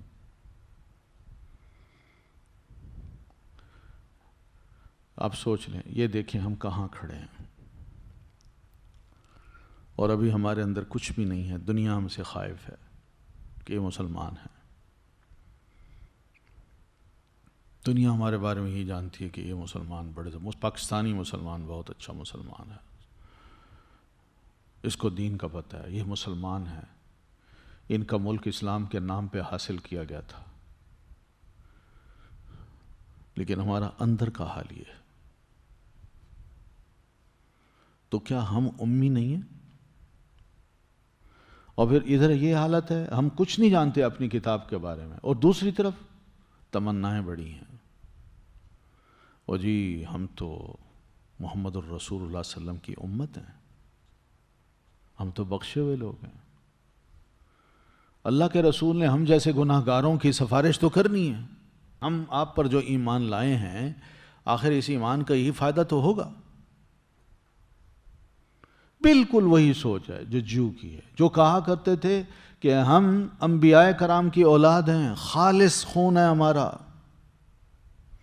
ہم کسی اور کو اپنے اندر مکس نہیں کرنا چاہتے، ہم نبیوں کی اولاد، ہم اللہ کے محبوب، جنت میں جانے والے ہم، دوزخ میں جائیں گے تو کوئی اور۔ یہ کیا ہے؟ یہ تمنائیں یہ تو ہیں، اور کیا ہے؟ کریں کچھ نہ، تمنا اتنی بہت کچھ رکھ لیں۔ آج یہی حالت ہے ہماری، ہم مشائخ ہیں یا ہم مشائخ کی اولاد ہیں، اور کیا کہتے ہیں؟ کچھ ہے بتا؟ ہمارے ملک میں عام بندے کو جب ملتا ہے تو ذرا کچھ ایک نام لیتا ہے، اپنے نام کے ساتھ پہلے یا بعد میں کچھ لفظ لگا لیتا ہے، اور پھر دیکھیں کہ ہمارا چھوٹا شہر کے عام بندے جو ہیں وہ کس طرح ایسے لفظ کو یا اس نام کی عزت کرتے ہیں۔ جانتے ہیں وہ لفظ کیا ہے؟ شاہ جی، شاہ صاحب، یا سید، پہلے سید لگا لیں یا بعد میں شاہ لگا لیں۔ یہ کیا ہے؟ نسبت ہے نا، کہ ہماری نسبت اللہ کے رسول صلی اللہ علیہ وسلم کے خاندان سے ہے، تو ہم لوگ سید ہیں، ہم قریشی ہیں، شاہ صاحب ہیں۔ وہ ساری جو نا یہ نام لاحقے سابقے جو ہیں یہ بندوں کو باور کرا رہے ہوتے ہیں کہ یہ بندے ٹھیک ہیں اور یہ نسل ٹھیک ہے، یہ بخشی ہوئی ہے۔ ان کی غلطی جو ہے، ان غلطیوں کے بھی بڑی بڑی عجیب و غریب قسم کے عذر تلاش کرتے ہیں۔ افسوس کی بات ہے کہ ایسے لوگ جو ہے نا اپنے عمل سے، اپنے رویوں سے جو دین کی تعلیم دے رہے ہیں اور لوگ ان سے جو اثر لیتے ہیں وہ سمجھتے ہیں یہ شاید دین ہے، بس اور کچھ نہیں۔ تو یہ قابل غور چیزیں ہیں کہ ہم بھی امی ہیں، کتاب کو بالکل نہیں جانتے، مگر اس کے بعد وجود ہماری بڑی تمنائیں ہیں کہ ہم بخش دیے جائیں گے۔ یہ پتہ نہیں نسل کا اور پھر حسب نسب کا بندوں کے اوپر نا اتنا غلبہ ہوتا ہے کہ بس وہ سمجھتے ہیں اس سے بڑھ کر خوش قسمتی ہے ہی کچھ نہیں، میں تو بخشا ہوا ہوں، میں تو اللہ کے رسول کے خاندان سے میرا تعلق ہے، اور بس اس پر جو میں چاہوں میرے لیے جائز ہے، چاہے وہ گناہ ہو، چاہے وہ رشوت ہو، چاہے وہ جھوٹ ہو، چاہے میرے اوپر بدنامی کے کتنے بھی لیبل لگتے ہوں، مگر مجھے پتہ ہے کہ عام پبلک جو ہے وہ مجھے سید سمجھتی ہے، شاہ سمجھتی ہے، کہ میں بڑے اچھے خاندان کا بندہ ہوں، تو پبلک عام جو میری ہے وہ مجھے پھر بھی بڑی مبارک ہستی سمجھتی ہے۔ مگر میں یہ نہیں سوچتا کہ مجھے اللہ کیا سمجھتا ہے، میرا دین مجھے کیا کہتا ہے، میں اس بارے میں بالکل سوچنے کا روادار نہیں ہوں۔ تو وَمِنْهُمْ أُمِّيُّونَ لَا يَعْلَمُونَ الْكِتَابَ إِلَّا أَمَانِيَّ، امانی تمناؤں کو کہتے ہیں، امنیت ان کی جمع ہے، امنیہ کہتے ہیں تمنا کو۔ وَإِنْهُمْ إِلَّا يَظُنُّونَ، اور نہیں وہ مگر وہ گمان کرتے ہیں۔ یعنی سب کچھ اللہ فرماتے ہیں یہ سب جو ان کی تمنائیں ہیں سوائے گمان کے اور کچھ نہیں، یہ لا علمی کی باتیں ہیں، جہالت کی باتیں ہیں، اپنے آپ کو غلط فہمی میں ڈالنے کی باتیں ہیں۔ اللہ تعالیٰ نے کوئی ایسا اصول نہیں بتایا کہ تم کسی اچھی نسل کے یا اچھے حسب نسب کے اگر مالک ہو اور پھر اس کے بعد یہ تمنائیں کر لو اللہ تعالیٰ سے کہ اللہ تم کل کو معاف کر دے گا، ایسا نہیں ہو سکتا۔ یہ سب تمہارے گمان ہیں، کوئی علم نہیں ہے جو اللہ نے کسی کتاب میں نازل کر کے بتایا ہو تمہیں۔ یہ تمہارے آباء و اجداد نے تمہیں یہ کہا ہو کہ تم نبی کی اولاد تو ہو، اور نبی تمہیں یہ ضمانت دے چکا کہ تم میری اولاد بنو گے تو میں تمہیں کل کو معاف کروا دوں گا۔ نہ، یہ سب گمان ہے، اور گمان ہوتا ہے لا علمی پہ، جس کی کوئی دلیل نہیں ہوتی لوگوں کے پاس۔ یہ اصل چیز ہے جو سمجھنے کی. وَإِنْهُمْ إِلَّا يَظُنُّونَ. تو آج یہی گمان ہیں ہمارے، خوش فہمیاں ہیں کہ ہم معاف کر دیے جائیں گے. تو اللہ اس خوش فہمی کو اسی دنیا میں ہی ان کی جو یہودی ہیں اور انبیاء کرام کی اولاد ہیں اور جن کا واقعی نسل در نسل یہ سلسلہ چلتا چلا آ رہا ہے. ایک صحابی تھے، یہودی عالم تھے، ربائی تھے، مسلمان ہوئے، عبداللہ ابن سلام رضی اللہ تعالیٰ عنہ. یہ سیدنا یوسف علیہ السلام کی اولاد سے ہیں. اور اسی طرح ام المومنین سیدہ صفیہ بنت حیی ابن اخطب، سیدہ صفیہ بھی سیدنا یوسف علیہ السلام کی اولاد سے ہیں. مطلب یہ نبی علیہ السلام نے خود اس کا اعتراف کیا ہے، خود سمجھایا ہے، صفیہ کو سمجھایا کہ جب نبی علیہ السلام کی جو ازواج مطہرات تھیں ان کے درمیان ہلکی پھلکی جو نوک جھونک ہوتی تھی تو سیدہ صفیہ بعض اوقات شکوہ کرتی ہیں، اللہ کے رسول مجھے یہ کہا گیا ہے. آپ فرماتے ہیں نہیں، تم ان کو کہو میرا دادا نبی اور پھر اسی طرح میرا چچا نبی، میرا شوہر نبی، میں تو ایسی خاتون ہوں. صرف اتنی آپ بات فرماتے تو وہ خوش ہو جاتی تھی. لیکن خود نبی علیہ السلام نے سیدہ صفیہ کے بارے میں یہ لفظ فرمائے ہیں. تو اس سے پتہ چلتا ہے کہ یہ وہ نسل تھی جو واقعی سیدھی چلی. لیکن ہماری نسلوں کو تو ہمیں کوئی پتہ ہی نہیں. دیکھا جائے تو ایک گمنام سا آدمی ہوگا، وہ اپنے آپ کو گمنام بستی میں جب متعارف کرواتا ہے، یہاں بڑے ہوشیار لوگ ہیں ہمارے، یعنی اپنے علاقے میں وہ کون ہوگا اس کا ریکارڈ علاقے کے لوگ جانتے ہیں. لیکن جب اسلام آباد میں آئے گا تو کہے گا جی اپنے گھر کے باہر وہ نام لکھ دے گا ملک، شاہ، سید. وہ لوگ کہیں گے واہ جی کوئی بڑی شاہ صاحب آئے ہیں ہمارے ساتھ.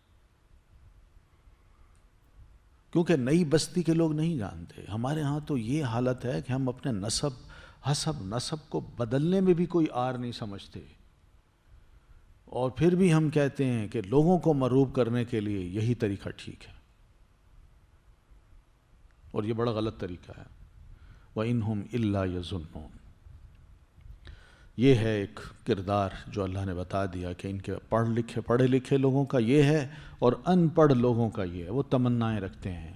بینی وہی کام ہم مسلمان آج کر رہے ہیں جو اللہ کے رسول نے فرمایا تھا کہ تم بھی پچھلے لوگوں کے طریقوں کو فالو کرو گے.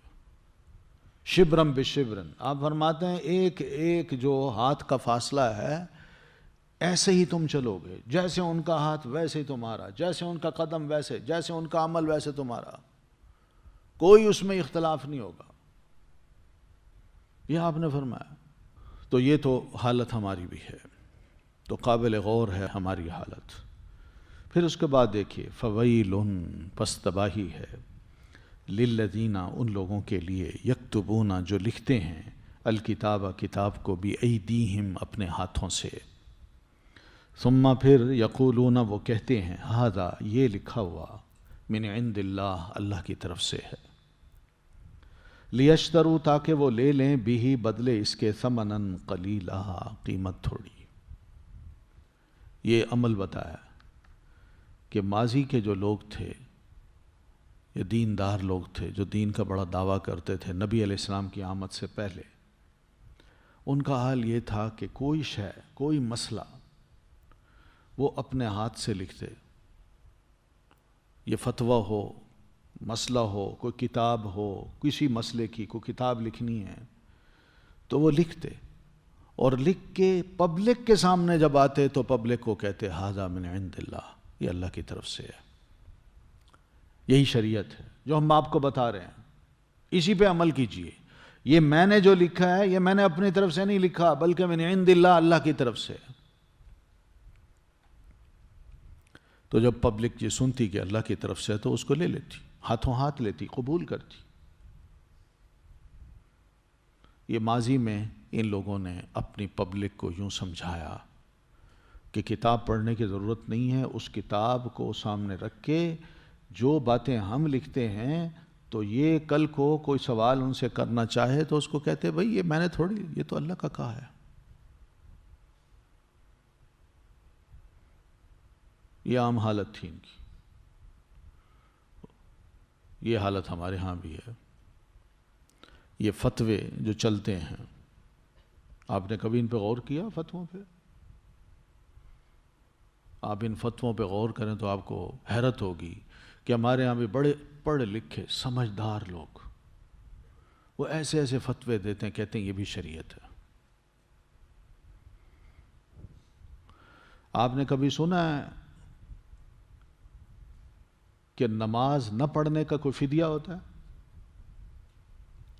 کوئی بندہ نماز جان بوجھ کے چھوڑ دے تو کسی فقیہ سے، کسی فقہ میں، قرآن مجید میں یا نبی علیہ السلام کے ارشاد میں یا کسی ماضی کے کسی بھی عظیم اسکالر فقیہ نے کوئی ایسا فتویٰ دیا ہو کہ کوئی بندہ اگر نماز نہ پڑھے تو اس کا فدیہ یہ ہے؟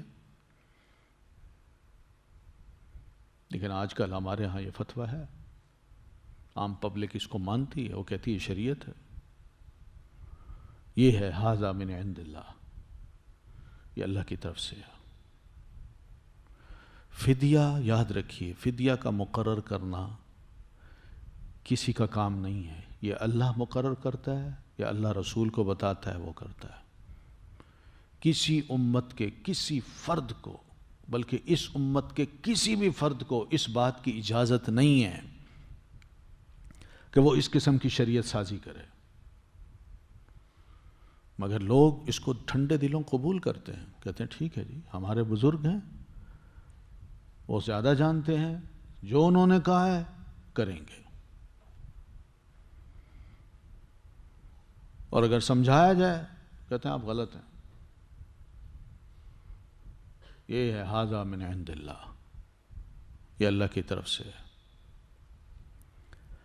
تو یہ نئی باتیں نہیں ہیں، یہ پرانی باتیں ہیں. دوسروں کے بھی یہی کام ہوتے تھے، یاد رکھیے گا. دیکھیے، لکھتے ہیں کتاب کو اپنے ہاتھوں سے اور لکھنے کے بعد کہتے ہیں اللہ کی طرف سے. کیا آپ کرسچینٹی میں پوپ جان پال کو اس بات کا اختیار کرسچن چرچ نے نہیں دے رکھا کہ تم جب چاہو، جس وقت چاہو، جہاں سے کتاب سے چاہو کوئی تبدیلی کر سکتے ہو؟ اس بات کی تمہیں اجازت ہے، اس لیے کہ تمہارا کہا اللہ کا کہا ہے. دے رکھا ہے کہ نہیں؟ اس لیے آپ دیکھیں جو ورژن جو ہے نا بائبل کے نئے آتے ہیں، اس کا ترجمہ یا اس کا معنی و مفہوم پچھلے سے بالکل مختلف ہوتا ہے. اور اس میں جو کچھ لکھا ہے وہ نئے ورژن میں نہیں ہوتا. اور بھئی یہ کیا ہے؟ ھذا من عند اللہ، یہ اللہ کی طرف سے ہے. پبلک مانتی ہے اس کو. ہمارے ہاں تعویذ، گنڈے، معلوم نہیں جادو ٹونے ٹوٹکے اور اسی قسم کے اور بہت سے کام، فتوے، یہ سب چلتے ہیں.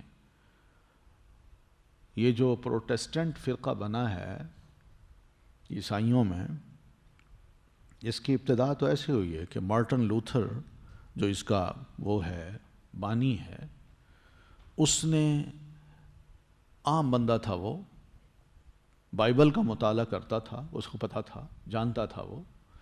تو ایسے ہی ایک دفعہ اتوار کو نا گزرا کسی چرچ کے پاس سے، تو وہاں دیکھا اس نے بڑی لمبی لائن لگی ہوئی ہے. تو انہوں نے کہا بھئی کیا ہو رہا ہے یہاں؟ آج تو اتوار ہے، عبادت کا دن ہے. کہتے ہیں ہاں عبادت تو کر لی ہے، اب یہ کام، یہ کیا ہے؟ یہ ہے کہ یہاں ایک فارم ملتا ہے کھڑکی سے، اور وہ ہم لینے کے لیے کھڑے ہیں. بھئی کیا کریں گے آپ اس فارم کو؟ اس فارم کو ہم فل کریں گے.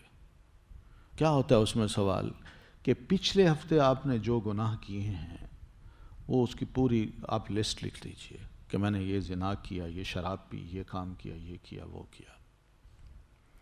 وہ ہم لکھ کے دیتے ہیں، چرچ کے حوالے کر دیتے ہیں وہ سب. اور اندر بیٹھے ہیں لوگ، وہ ہمارے ان گناہوں کو قیمت لگاتے ہیں کہ یہ گناہ کی ہے، اس کی یہ قیمت ہے، یہ گناہ کی اس کی یہ مداوع ہے، اس کا یہ ہے، اس کا یہ فدیہ، اس کا یہ فدیہ ہے. اور جب ہم وہ پیسے پے کر دیتے ہیں تو چرچ سائن کر دیتا ہے کہ تمہاری یہ گناہ معاف ہو گئے. جائیے، آپ کے پچھلے ہفتے کے گناہ معاف ہو گئے. تو مارٹن لوتھر کنگ بھی کھڑا ہو گیا، اس نے بھی وہ لیا فارم، اس کو پڑھا. اس نے سوچا یہ کیا ہے؟ دین کا مذاق ہے. کیا یہ دین اس لیے آیا تھا؟ کس نے ان کو اختیار دیا ہے کہ اندر بیٹھ کے لوگوں کے گناہوں کی قیمت لگائیں اور ان سے پیسے وصول کریں، اور پھر یہ اتھارٹی بھی رکھیں کہ جاؤ تمہارے پچھلے گناہ معاف ہو گئے ہیں؟ کس نے ان کو اختیار دیا ہے؟ یہ سوائے اس کے اور کچھ نہیں کہ لیشتروا بہ ثمنا قلیلا، تاکہ وہ لے لیں بدلے اس کے قیمت تھوڑی. یہ تھوڑی قیمت ہے جو لی جاتی ہے اور کچھ نہیں. دنیا کا پیسہ ہے، یہ لے لو اور خود خدائی کے منصب پہ بیٹھ کے لوگوں کو بخش بھی دو، معاف بھی کر دو، اور ان کے گناہوں کا اندازہ لگا کے ان کو کہہ دو کہ بھئی اس کا یہ فدیہ ہے، یہ دیتے جاؤ، تمہارے گناہ معاف ہو جائیں گے. بھئی تمہیں کس نے کہا تم فدیہ لو؟ کس نے کہا ہے؟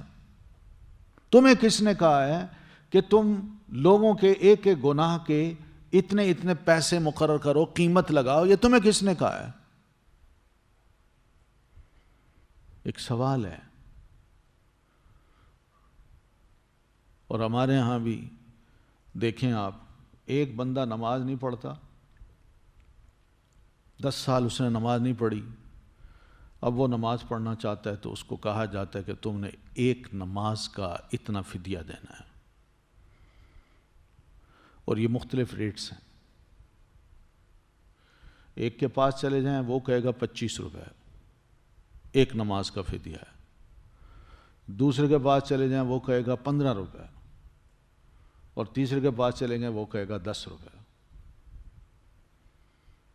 کہ میں اپنی طرف سے نہیں کہہ رہا، میرے پاس یہ لکھے ہوئے فتوے موجود ہیں. یہ کس نے کہا ہے کہ آپ لوگوں کی نمازوں کو معاف کروانے کے لیے یہ فدیہ مقرر کریں اور فدیہ کا لفظ استعمال کریں جو شریعت کی اصطلاح ہے؟ آپ شریعت ہیں؟ کس نے اجازت دی ہے آپ کو کرنا؟ یہ کام تو ان کے تھے کرنے کے جن کے بارے میں اللہ تعالیٰ یہ فرماتے ہیں، لیکن وہی کام اگر ہم کریں تو ہم میں اور ان میں کیا فرق ہے؟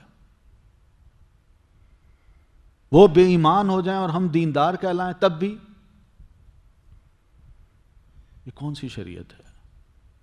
یہ کون سا انصاف ہے؟ تو یہ قابل غور باتیں ہیں. فَوَيْلٌ لَّهُمْ فَوَيْلٌ لِّلَّذِينَ يَكْتُبُونَ الْكِتَابَ بِأَيْدِيهِمْ. اپنے ہاتھوں سے لکھ لیتے ہیں اور اپنے لکھے کو کہتے ہیں یہ اللہ کا لکھا ہوا ہے. اپنے آپ کو اس مقام پہ لے آتے ہیں جس مقام پہ اللہ تعالیٰ بیٹھا ہے کہ اگر وہ شریعت دے سکتا ہے تو ہم بھی دے سکتے ہیں، ہم آتھورائز ہیں. کس نے کہا ہے آپ کو؟ قرآن میں کہتا ہے ویلن، تباہی ہے. کچھ علماء کہتے ہیں یہ ویل جو ہے جہنم کا ایک ایسا گڑھا ہے جس میں پیپ کی نہر ہے، پیپ کا کنواں ہے، یہ اس میں جائے گا.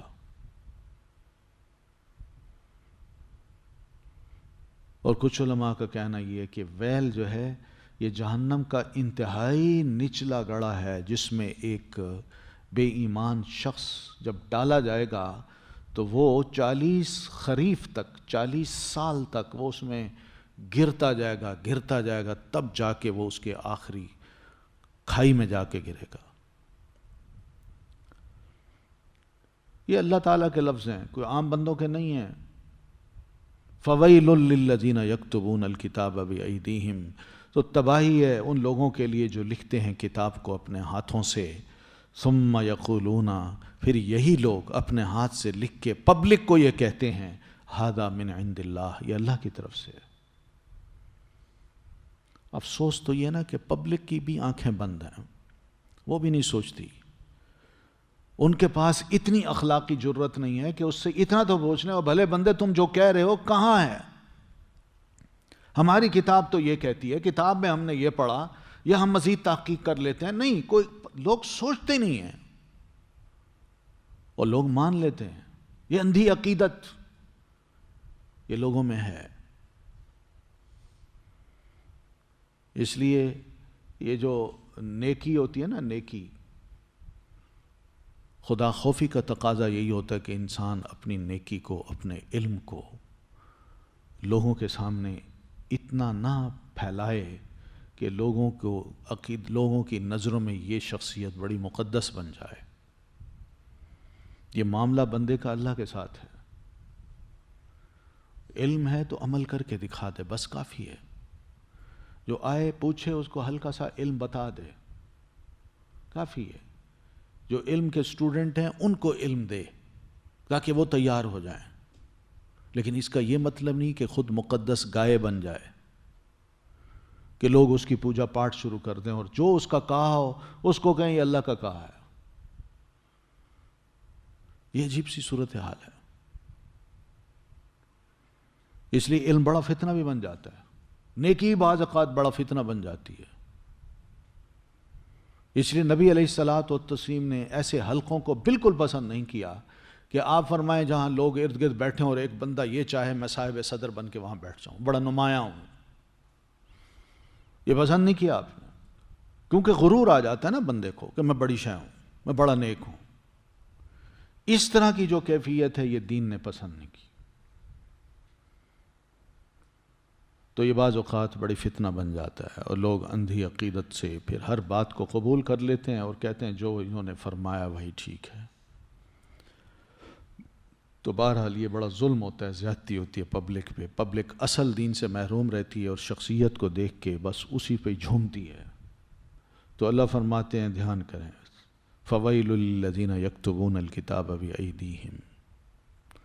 ان لوگوں نے ظلم یہ کیا تھا کہ کتاب میں ڈسٹارشن جو کی تو اس میں بعض اوقات نئے نسخے لکھتے وقت لفظوں کو بھی بدل دیا، جو احکام تھے ان کو بھی بدل دیا، جو سزائیں تھیں ان کو بھی بدل دیا، مسائل تھے ان میں تورات میں ان کو بدل دیا۔ احادیث کو پڑھیں تو یہی جو ہیں اپنے کیسز بعض اوقات نبی علیہ السلام کے پاس لے آتے اور آپ سے کہتے اللہ کہ آپ فیصلہ کیجئے ہمارے بارے میں، ہے نا جیت اسلام کی، باوجود اس کے کہ اپنی کتاب کو وہ جانتے ہیں اور اپنی کتاب پر عمل کرنا چاہیں تو کر سکتے ہیں، مگر کیوں نہیں کر پا رہے؟ اس لیے کہ کیس بہت بڑا تھا، کوئی امیر آدمی کا تھا، غریب کا بھی نہیں تھا، کیونکہ غریب کے لیے تو لا ہوتا ہے، بڑے کے لیے لا نہیں ہوتا۔ غریب کوئی جرم کر بیٹھے تو پھر اس کو شریعت کے مطابق سزا دی جاتی ہے، اور اگر بڑا کوئی جرم کر بیٹھے تو شریعت کے مطابق پھر بولا نہیں جاتا، فتویٰ نہیں دیا جاتا، نہ فیصلہ لوگ دینے والے دیتے ہیں، اس لیے کہ بڑا آدمی ہے۔ تو یہی ان کا حال تھا۔ وہ آئے اللہ کے رسول صلی اللہ علیہ وسلم کے پاس کہ یہ معاملہ ہے، فلاں شخص پر ایک الزام ہے کہ اس نے یہ زنا کیا ہے، آپ فیصلہ کر دیں۔ آپ نے فرمایا تمہاری جو کتاب ہے تورات اس کو لاؤ، اسی کے مطابق میں فیصلہ کروں گا۔ یہ ہے نبی علیہ الصلوۃ والتسلیم کی عظمت اور آپ کی سچائی کی دلیل کہ آپ انہی کی کتاب کے حوالے کرتے ہیں اور انہی کی کتاب کے ذریعے سے ذلیل اور رسوا کرنا چاہتے ہیں اور دنیا کو بتانا چاہتے ہیں کہ دیکھیے مجھے رسول مانتے، میں رسول ہوں اللہ کا، یہ رسول نہیں مانتے مگر اپنے فیصلے میرے پاس لے آتے ہیں، اور پھر ان کی اپنی کتاب ہے، میں ان کی کتاب کے مطابق ان کو کہتا ہوں، اپنی کتاب پر یہ عمل نہیں کرتے اور اپنی کتاب کو یہ تبدیل کرنا چاہتے ہیں۔ یہی تو دعوے ہیں میرے بھی اور قرآن مجید کے بھی کہ انہوں نے اپنی کتاب کو بدل ڈالا ہے، اپنی مرضی کے مطابق اپنی کتاب کو ڈھالنا چاہتے ہیں۔ تو آپ نے فرمایا لاؤ اپنی کتاب لائی گئی، آپ نے فرمایا پڑھو، نکالو وہ صفحہ جہاں یہ سزا لکھی ہوئی ہے۔ تو انہوں نے نکالا، پڑھنے کی جب نوبت آئی تو انہی کا ایک وہ اس تحریر کو پڑھتا ہے، اور جب پڑھتا ہے تو یا تو ایک لائن چھوڑ جاتا ہے یا پھر ایک دو لفظ چھوڑ جاتا ہے جس میں اس سزا کا ذکر ہے۔ تو رسول اللہ صلی اللہ علیہ وسلم سن رہے ہیں۔ اتنے میں یہی جو اللہ نے جن کو مسلمان کیا تھا، عبداللہ ابن سلام رضی اللہ تعالیٰ عنہ، جو ربائی تھے، تورات کے بڑے عالم تھے، انہوں نے اس کو کہا او بھائی یہ انگلی ہٹاؤ، اس کو پڑھو جو نیچے لکھا ہوا ہے، یا یہ کہا کہ تم نے یہ دو لفظ چھوڑ دیے، ان کو پڑھو ان کو۔ تو اس نے پڑھا تو وہ سزا اس میں لکھی ہوئی تھی۔ یہ حالت تھی، یہ ایسے جرم کرتے تھے، آپ نے پھر سوال کیا بھئی تم ایسی حرکتیں کیوں کرتے ہو؟ کہنے لگے اس لیے کرتے ہیں کہ بڑے آدمی ہوتے ہیں تو ان کے لیے ہم سوچتے ہیں کہ ان کو شریعت کے مطابق سزا نہ دیں، اور جو چھوٹے ہیں ان کو ہم سزا دے دیتے ہیں تاکہ لوگوں کو پتہ چلے کہ ہمارا مذہب زندہ ہے، متحرک ہے۔ اور فرمایا سنو، آپ سب مسلمانوں کو بھی فرماتے ہیں انما ہلک من کان قبلکم، تم سے پہلے کی قومیں اس لیے ہلاک ہوئیں کہ ان کا بڑا آدمی جب کوئی جرم کرتا تھا تو ان کی کتاب جو سزا دینا چاہتی تھی لوگ اس کو اس کتاب کے مطابق سزا نہیں دیتے تھے، اور اگر ان کا ایک چھوٹا آدمی، بے بس آدمی جرم کر بیٹھتا تو کہتے اب کتاب کے مطابق ہم سزا دیں گے۔ اور ہمیں پہلی قوموں کی تباہی کی بنیاد یہی اصول ہیں، میری امت میں یہ اصول نہیں چلے گا اور نہ میں یہ چلنے دوں گا۔ اور ایک اور موقع پہ بھی آپ نے فرمایا کہ میری بیٹی فاطمہ بھی اگر چوری کر لے تو اللہ کی قسم میں اس کا بھی ہاتھ کاٹوں گا۔ پبلکلی آپ نے یہ بات ارشاد فرمائی۔ تو یہ دین تو یہ کہتا ہے، یہ تو نہیں کہتا۔ تو بہرحال یہ جو حرکتیں بھی کرتے تھے یہ سمجھتے تھے کہ پبلک بے وقوف ہے، جاہل ہے، ان کو جاہل ہی رکھو، مت بتاؤ ان کو کچھ، جو بتاؤ بس کہو اس پہ عمل کر لو، آنکھیں بند کر کے کوئی سوال نہ کرو، اس لیے کہ دین کے عالم تم نہیں ہو، وہ ہم ہیں۔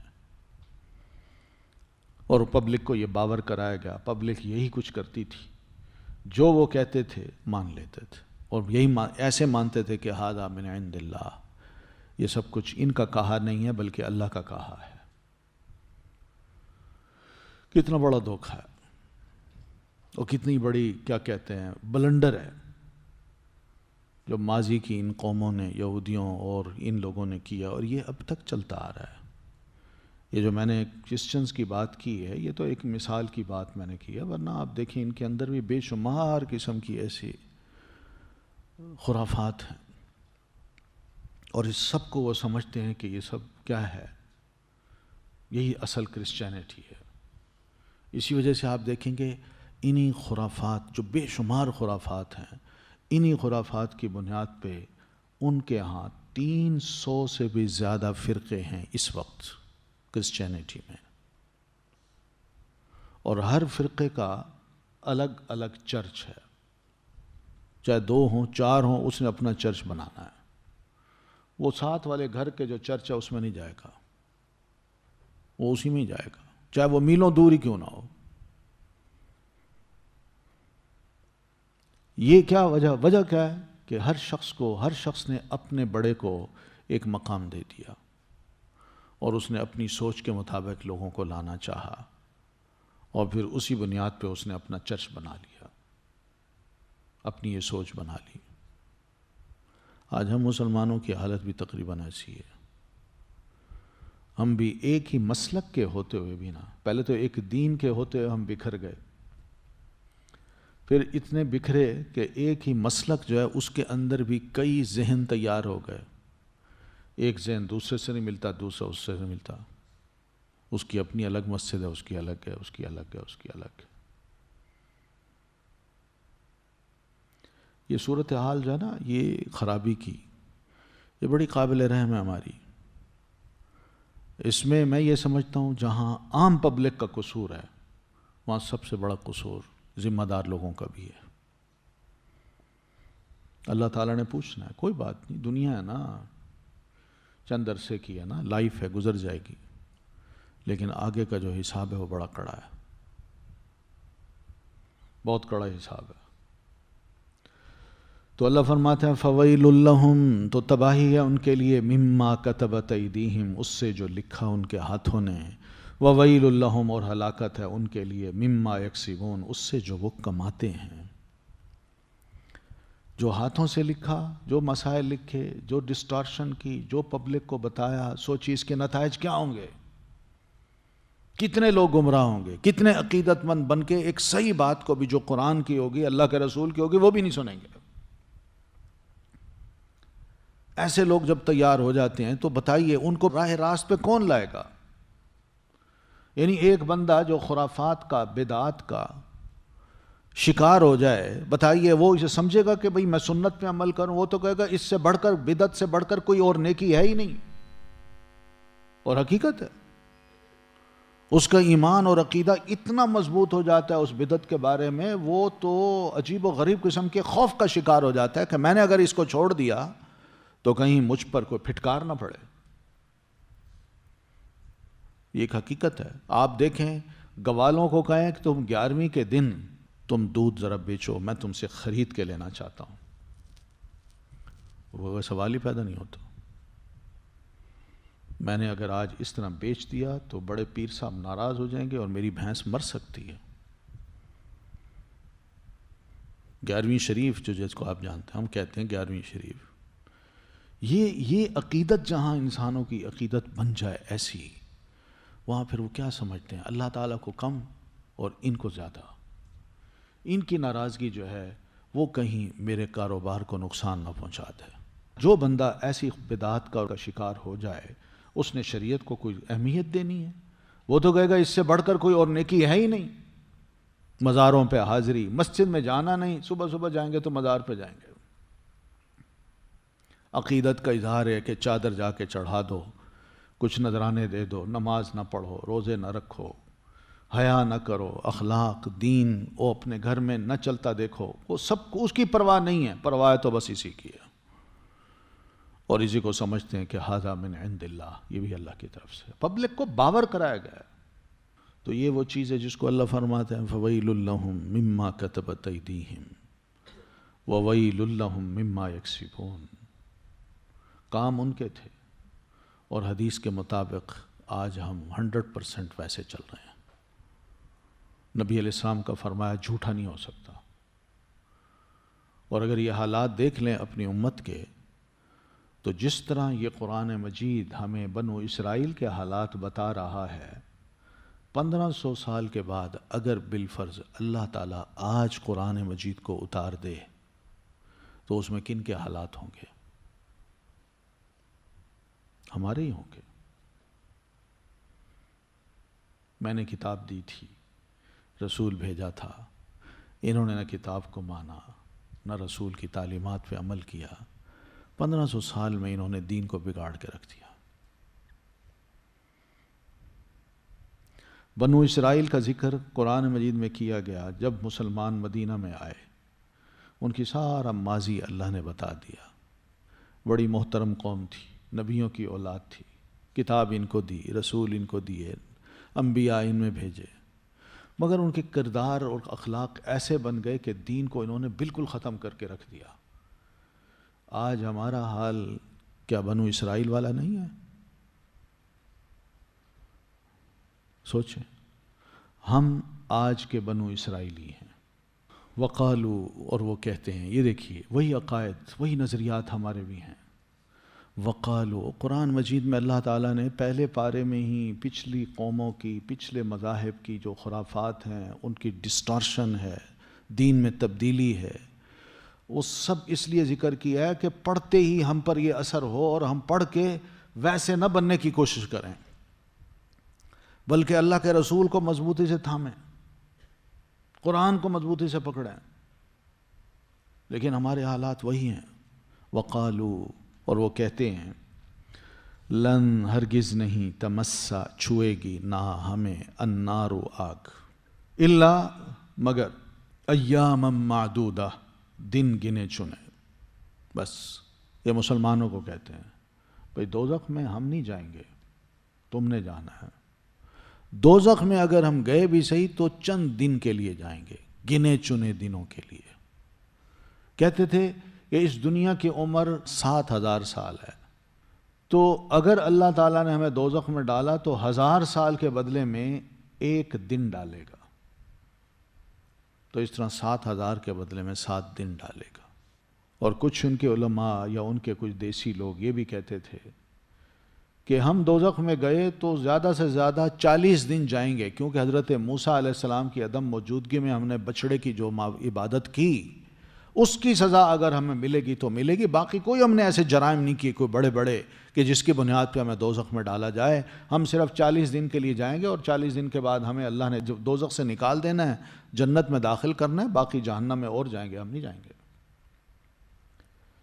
آج ہمارے عقائد کیا ہیں دیکھا جائے تو؟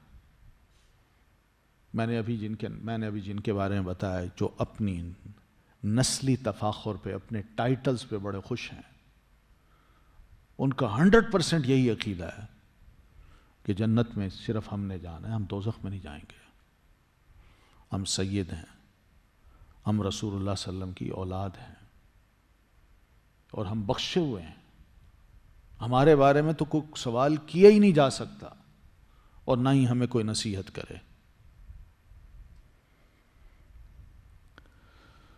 تو وقالو، اور انہوں نے کہا، لن تمسنا النار، ہرگز نہیں چھوئے گی ہمیں آگ، الا ایام معدودہ، مگر چند دن۔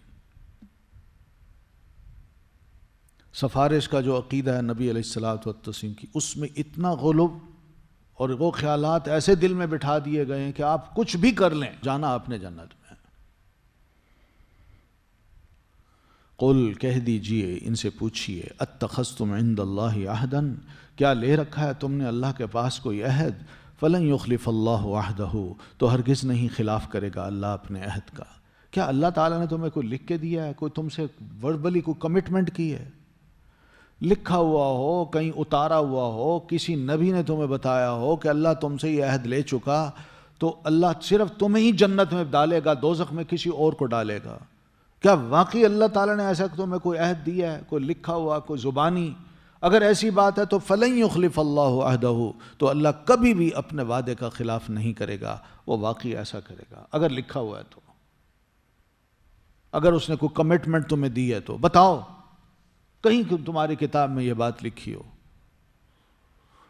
ام تقولون علی اللہ ما لا تعلمون، یا تم کہتے ہو اللہ پر جو نہیں تم علم رکھتے، یا پھر اپنی طرف سے یہ بات گھڑ کے تم لوگوں کو بتاتے پھرتے ہو کہ اللہ تعالیٰ نے ہمیں کہا ہے۔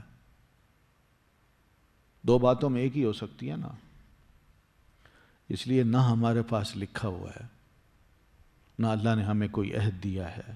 ہاں، رسول اللہ صلی اللہ علیہ وسلم نے اتنا ضرور فرمایا ہے کہ لوگوں یاد رکھو، آپ اپنی پھپھی کو فرماتے ہیں یا صفیہ، اے میری پھپھی جان صفیہ، انی لا اغنی عنک من اللہ شیئا، یاد رکھیے کل کو اللہ کے عذاب سے میں آپ کو نہیں بچا سکوں گا، کوئی میں کام نہیں آ سکتا، کرنا ہے تو کچھ عمل کیجئے۔ یہی بات آپ نے سیدہ فاطمہ کو فرمائی، اور قرآن مجید میں بھی ہمیں یہ سمجھایا گیا کہ اللہ تزر وازرۃ وزر اخری، یاد رکھیے کوئی بندہ کسی اور کے گناہ کا بوجھ اپنے کندھے نہیں اٹھائے گا، بلکہ جس نے گناہ کیا ہوگا وہ اپنے گناہوں کا بوجھ خود اٹھا کے آئے گا، وہ خود ذمہ دار ہوگا۔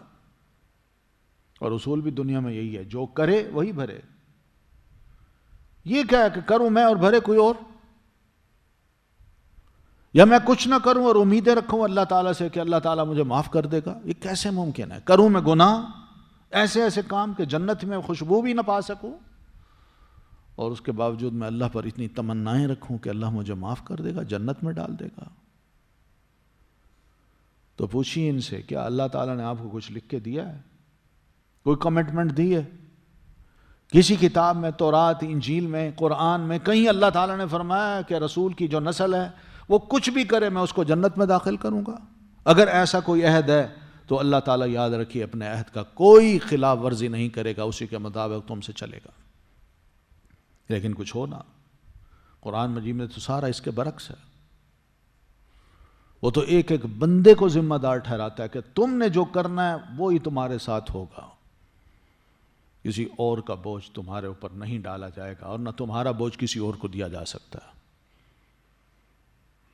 یوم یفر المرء من اخیہ وامہ وابیہ وصاحبتہ وبنیہ، وہ دن تو ایسا ہوگا کہ باپ اپنے بھائی سے، بھائی اپنے بیٹے سے، اور بیٹا اپنی ماں سے، ہر کوئی ایک دوسرے کو دیکھ کے بھاگے گا کہ میں اس کے کام نہیں آ سکتا، مجھے تو آج اپنی پڑی ہوئی ہے۔ ہم یہ آیتیں لوگوں کو نہیں سناتے، کیونکہ یہ جب سنائیں گے تو پھر وہ عقیدت کے جتنے بھی ان کے خیالات بنے ہوئے ہیں وہ سب ٹوٹ پھوٹ کا شکار ہو جائیں گے، پھر ہمیں ذمہ دار قرار دیا جائے گا، پھر لوگ ہم سے چھٹ جائیں گے، وہ کہیں گے بھئی ہمیں اپنی پڑی ہوئی ہے، آپ کیا کر سکتے ہیں، چھوڑیے ہمیں کچھ عمل کرنے دیجئے، ہم خود اپنے اللہ کو خوش کرنا چاہتے ہیں، آپ درمیان سے ہٹ جائیے۔ کوئی نہیں کھاتا۔ ام تقولون علی اللہ ما لا تعلمون، یا تم اللہ پر ایسی باتیں چھانٹتے ہو، کہتے ہو اللہ کے بارے میں جو تم نہیں جانتے. یعنی جو بات بنائی کہی اللہ نے فرمایا ہے، وہ جی کتاب اللہ میں ہے، وہ جی فلاں نے فرمایا ہے کہ اللہ کا کہا ہے، یہ اپنی طرف سے ہم کیسے کہہ سکتے ہیں؟ تو یہ کہہ کے لوگوں کو قائل کر لیا جاتا ہے. لیکن اللہ تعالیٰ فرماتے ہیں ان دو باتوں میں دیکھ لو کوئی ایک بات ہے پھر بھی دھیان کرو. اس لیے یہ تمہارے جو معیارات ہیں جنت میں جانے کے یا نہ جانے کے، وہ سب غلط ہیں. میری معیار بھی سنو، وہ یہ ہے کہ بلا، کیوں نہیں، یعنی جنت میں ضرور جائے گا. جنت دوزخ ہیں، اس میں جانے کے لوگ جائیں گے، لیکن اس کا کوئی اصول ہے، اور اصول یہ ہے کہ من کسب سیئۃً، جس نے کمائی کی کسی برائی کی. یہی برائی کون سی ہے؟ بڑی برائی، کوئی بڑا گناہ کیا ہے جس کو کبیرہ گناہ کہتے ہیں.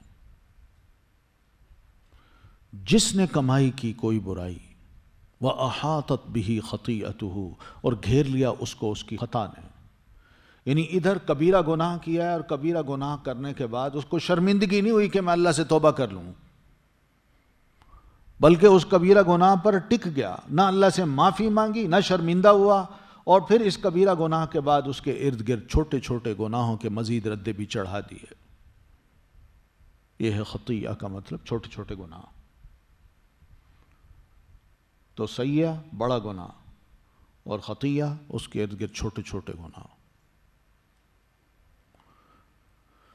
یعنی بڑا گناہ بھی کیا اس نے، چھوٹے گناہ بھی کیے، اور یہ پلندے بنا گیا، ردے پہ ردے چڑھاتا گیا. اس کو کوئی شرمندگی نہیں ہوئی، کوئی اللہ کا خوف نہیں آیا، اور اسی برتے پہ جیا کہ جناب فلاں تو مجھے معاف کروا دے گا، کسی کا دامن میں نے پکڑ رکھا ہے. اللہ فرماتے ہیں سنیے، میرا اصول یہ ہے کہ جس شخص نے بھی کوئی بڑا گناہ کیا سیئہ، اور وَأَحَاطَتْ بِهِ خَطِيئَتُهُ، اور گھیر لیا اس کو اس کی خطا نے، چھوٹے گناہوں نے، فَأُولَٰئِكَ أَصْحَابُ النَّارِ، تو یہ لوگ دوزخی ہیں، یہ دوزخ والے ہیں. ہم فیہا خالدون، وہ اس میں ہمیشہ رہنے والے ہیں. لیکن اس کے برعکس والذین آمنوا، اور جو ایمان لائے، وعملوا الصالحات، اور جنہوں نے عمل کیے نیک، ایمان اور عمل صالح، کوئی اور خلط ملت نہیں کیا، اولئک اصحاب الجنہ، یہی لوگ ہیں ساتھی جنت کے، ہم فیہا خالدون، وہ اس میں ہمیشہ رہنے والے ہیں. یہ معیار ہے اللہ تعالیٰ کے ہاں کہ جنت میں کون جائے گا؟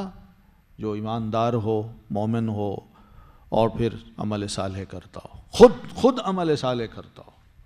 یہ یاد رکھیے، عمل صالح کی تعریف ہم پڑھ چکے ہیں کہ اس کے لیے کن کن چیزوں کی ضرورت ہے. بندہ خود مومن ہو، خود عمل صالح کرے، ایسا بندہ جو ہے جنت میں جائے گا. خود مجرم ہو، بڑے بڑے گناہ کرے، اور اس کے ساتھ چھوٹے چھوٹے گناہوں کے ردے بھی چڑھاتا جائے، وہی بندہ اس سے ہی پوچھا جائے گا، وہی ذمہ دار ہوگا. تو دونوں کا الگ الگ مقام ہے. ٹھیک ہے؟ تو یہ کسیہ میں آپ سمجھ لیں کفر ہے، شرک ہے، اور بھی بڑی برائیاں ہیں. دین جن کو کہتا ہے وہ ساری اس میں ہیں، اور کبھی اس نے توبہ تائب نہیں کی، چھوٹے چھوٹے گناہ مزید بھی کرتا گیا، توبہ بھی نہیں کی، کلمہ بھی نہیں پڑھا، یہ گیا دوزخ میں. باقی رہا جنتی، وہ یہ ہے. اب سوچنے کی بات یہ ہے کہ ہم مومن تو ہیں، مومن ہیں نا، مانتے ہیں نا الحمدللہ اللہ تعالیٰ کو، رسول اللہ کو، کتابوں کو، سب جو بھی ہے، ایمان کے جتنے تقاضے ہم مانتے ہیں، اور عمل صالح کچھ کرتے بھی ہیں، نہیں بھی کرتے. پھر اس کے ساتھ ساتھ ہم سے بڑے گناہ بھی ہو جاتے ہیں. تو یہ مومن کہاں ہے؟ یہ ان دو کیٹیگریز میں کہاں ہے؟ کہیں بھی نہیں آتا یہ. تو ایسے مومن کا معاملہ اللہ کے سپرد ہے. ہم یہی کہیں گے، یہ اللہ کے سپرد ہے. اللہ چاہے تو اس مومن کو معاف کر دے، چاہے تو اس کو سزا دے، اس کے کیے کی دوزخ میں ڈال دے، اور پھر چاہے تو سزا دینے کے بعد اس کو نکال کے جنت میں داخل کر دے. کب اس کو وہاں سے نکالتا ہے سزا سے اور پاک صاف کر کے جنت میں داخل کرتا ہے، یہ بھی اللہ تعالیٰ کی مرضی پہ ہے.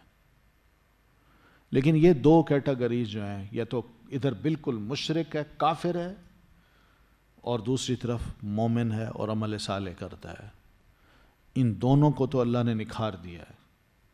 اب یہ سوال اسی امت میں پیدا ہوا تھا کہ بہت سے مومن ہیں، اللہ پر ایمان رکھتے ہیں، رسول اللہ پر بھی رکھتے ہیں، مگر کبیرہ گناہ کرتے ہیں، شراب وہ پیتے ہیں، زنا وہ کرتے ہیں، چوریاں ڈاکے وہ ڈالتے ہیں، لوٹ مار کا وہ کام کرتے ہیں، عمل صالح بھی نہیں کرتے، یا تھوڑے کرتے ہیں لیکن زیادہ تر ان کے گناہ ہیں، بڑے بڑے بلنڈر ہیں، گناہ ہیں۔ یہ بندہ مر گیا تو کہاں جائے گا؟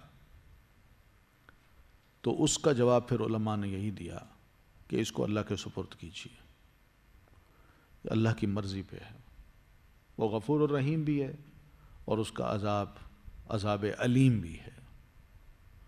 وہ مرضی ہے اس کی، چاہے تو اس کو سزا دے، چاہے تو اس کو معاف کر دے،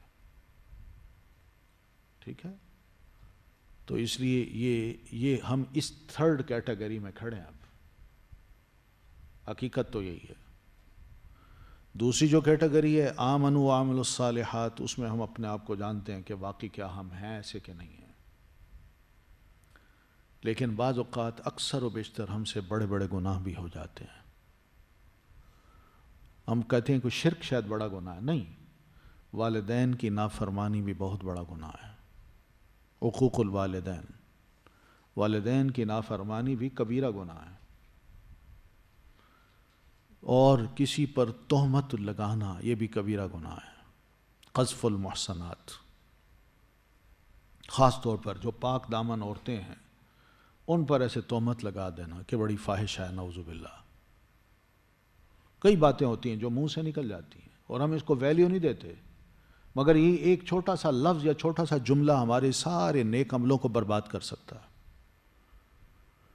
تو یہ اس طرح کے کبیرہ گناہ جو ہیں، پھر مسلمانوں میں بہت سے ایسے ہیں جو زانی بھی ہیں، زنا بھی کرتے ہیں، شراب بھی پیتے ہیں، رشوت بھی لیتے ہیں، سودی کاروبار بھی کرتے ہیں۔ کون سی ایسی چیز ہے جو ہم کہیں کہ ہم نہیں کرتے؟ ہم کہاں کھڑے ہیں؟ دیکھا جائے تو پہلا جو گروپ ہے اس میں ہم اس لیے شامل نہیں ہوتے کہ ہم لوگ اللہ کو تو مانتے ہیں نا، رسول اللہ کو بھی مانتے ہیں، کتاب کو بھی مانتے ہیں، تو پہلے گروہ میں ہم شامل نہیں ہو پاتے۔ دوسرے گروہ میں بھی اس لیے شامل نہیں ہے کہ ایمان تو ہے مگر اس کے مطابق عمل نہیں ہے، اور ایمان بھی ڈاما ڈول ہوتا رہتا ہے، کفر کے قریب زیادہ چلے جاتے ہیں، ایمان کے قریب بہت کم ہوتے ہیں۔ تو اس لیے یہ تیسری کیٹیگری میں ہم لوگ آتے ہیں۔ ان لوگوں کا حساب ہونا ہے، یاد رکھیے، ان کا حساب ہونا ہے، پہلوں کا حساب نہیں ہونا۔ پہلا جو گروہ ہے جس نے کبیرہ گناہ کیا، شرک کیا، کفر کیا، اور ساتھ ساتھ اس کے اور بھی اسی بنیاد پہ جو بھی اس نے کام کیے وہ بھی سب خطائیں ہیں، وہ نیکیاں نہیں ہیں، کیونکہ بنیاد ہی اس کی غلط ہے نا، نیت ہی خراب ہے۔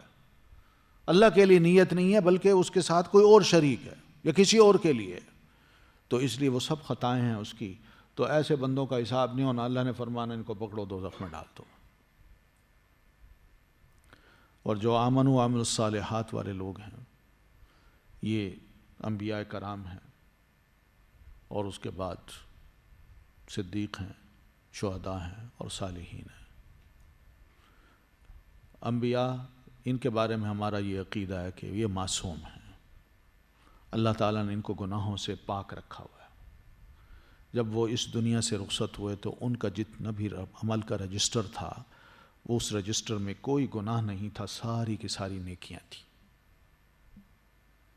اس لیے نبی معصوم ہوتا ہے، اور نبی کے علاوہ کوئی معصوم نہیں ہے، چاہے نبی کی اپنی اولاد ہی کیوں نہ ہو، نبی کا اپنا چچا، بھائی، بیٹا کوئی بھی کیوں نہ ہو، یا نبی کی اپنی بیوی کیوں نہ ہو، وہ معصوم نہیں ہے۔ اس معصومیت کی ایک چھوٹی سی دلیل یہ بھی ہے کہ نبی کا جنازہ اس طرح نہیں پڑھا جاتا جس طرح ایک امتی کا پڑھا جاتا ہے۔ نبی کے لیے جب جنازہ پڑھتے ہیں نا تو یہ نہیں کہتے کہ اللہ اس کو معاف کر، اس پر رحم کر، اس کو عذاب قبر سے بچا، بلکہ اس پر صرف درود پڑھا جاتا ہے بس۔ اور نبی کے علاوہ کوئی بھی فوت ہوگا، چاہے وہ نبی کا بیٹا ہو، اس کی بیوی ہو، اس کا نواسا ہو، رشتہ دار ہو، کوئی بھی ہو، وہ جب فوت ہوگا تو اس کا جنازہ پڑھا جائے گا، اس کے لیے دعا کی جائے گی، اللہ اس کو معاف کر، اس کو عذاب قبر سے بچا۔ یہ سمجھ رہے ہیں میری بات؟ تو یہ بڑی عام بات ہے، میں اس لیے کہہ رہا ہوں کہ یہ چیزیں ہمارے ذہن میں ہونی چاہیے۔ اگر یہ چیزیں نکھر واضح ہو جائیں تو ہم بڑی خرافات سے بچ سکتے ہیں، پھر اپنے آپ کو بچانے کی ہم کوشش کریں گے۔ تو اس لیے نبی معصوم ہوتا ہے، باقیوں کا حساب کتاب اللہ چاہے تو لے سکتا ہے، چاہے تو ان کو کہہ سکتا ہے جاؤ میں نے تم سب کو معاف کر دیا۔ مگر ایسا مومن جو گناہوں سے بھی لتھڑا ہوا ہے اور کبیرہ گناہوں سے، یہ بھی اللہ کی مرضی ہے، اللہ اس کو گناہوں کی سزا دے دے یا اس کو معاف کر دے۔ لیکن اس کی معافی کے لیے ایک بات یاد رکھیے، ضرور ہمارے پلے کچھ ایسے کام ہوں، ضرور کچھ ایسے عمل ہوں جن کو دیکھ کے اللہ واقعی ہم پر رحم کرتے ہوئے کہے جاؤ میں نے تمہیں معاف کر دیا۔ لیکن جب کچھ بھی نہیں ہوگا تو ایسی صورت میں سوچیے کون معاف کرتا ہے؟ اللہ غفور الرحیم ہے، اللہ ہو سکتا ہے معاف کر دے، لیکن میں ویسے کہہ رہا ہوں کہ دنیا کا جو اصول ہے وہ کچھ اور ہے۔ تو اللہ تعالیٰ یہاں صاف بات فرما رہے ہیں کہ میرے نزدیک معیار ہے جنت میں داخلے کا یا دوزخ میں داخلے کا، وہ یہ ہے، اس سے یہودیوں کو بھی غلط فہمی دور کر دی، عیسائیوں کو بھی کر دی، اور ہم مسلمانوں کی بھی کر دی ہے۔ یہ جب ہم یہ ساری باتیں پڑھتے ہیں تو یہ مت سمجھیے کہ یہ ان کے لیے ہیں، یہ ہمارے لیے بھی ہیں۔ یاد رکھیے یہ ہمارے لیے بھی ہیں۔ ہم پچھلوں کو پڑھ کے کوئی نہ کوئی عبرت حاصل کریں گے، اپنے نتائج نکالیں گے تو ہمیں سمجھ آئے گی نا۔ صرف ان کو سنا کے اپنے آپ کو سمجھیں ہاں ہاں ہم ٹھیک ہیں جی، ہمارے لیے یہ نہیں ہے۔ کیسے ہمارے لیے نہیں ہے؟ اگر وہ کام کریں، وہ بھی انسان تھے، ہم بھی انسان ہیں، اگر وہ غلط کام کریں تو اللہ تعالیٰ ان کو فرمائے تم یہ تمہارے لیے سزا ہے، اور اگر ہم کریں تو ہم کہیں نہیں جی ہمارے لیے نہیں ہے۔ کیوں؟ ہم انسان نہیں ہیں؟ ہم بھی تو ویسے ہی ہیں نا۔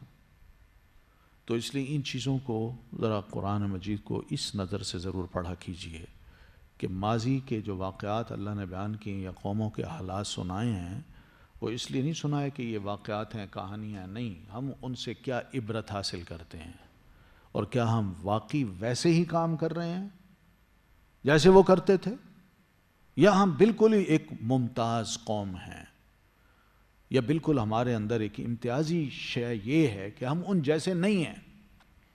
وہ ہم خود ہی اس کا اندازہ کر سکتے ہیں۔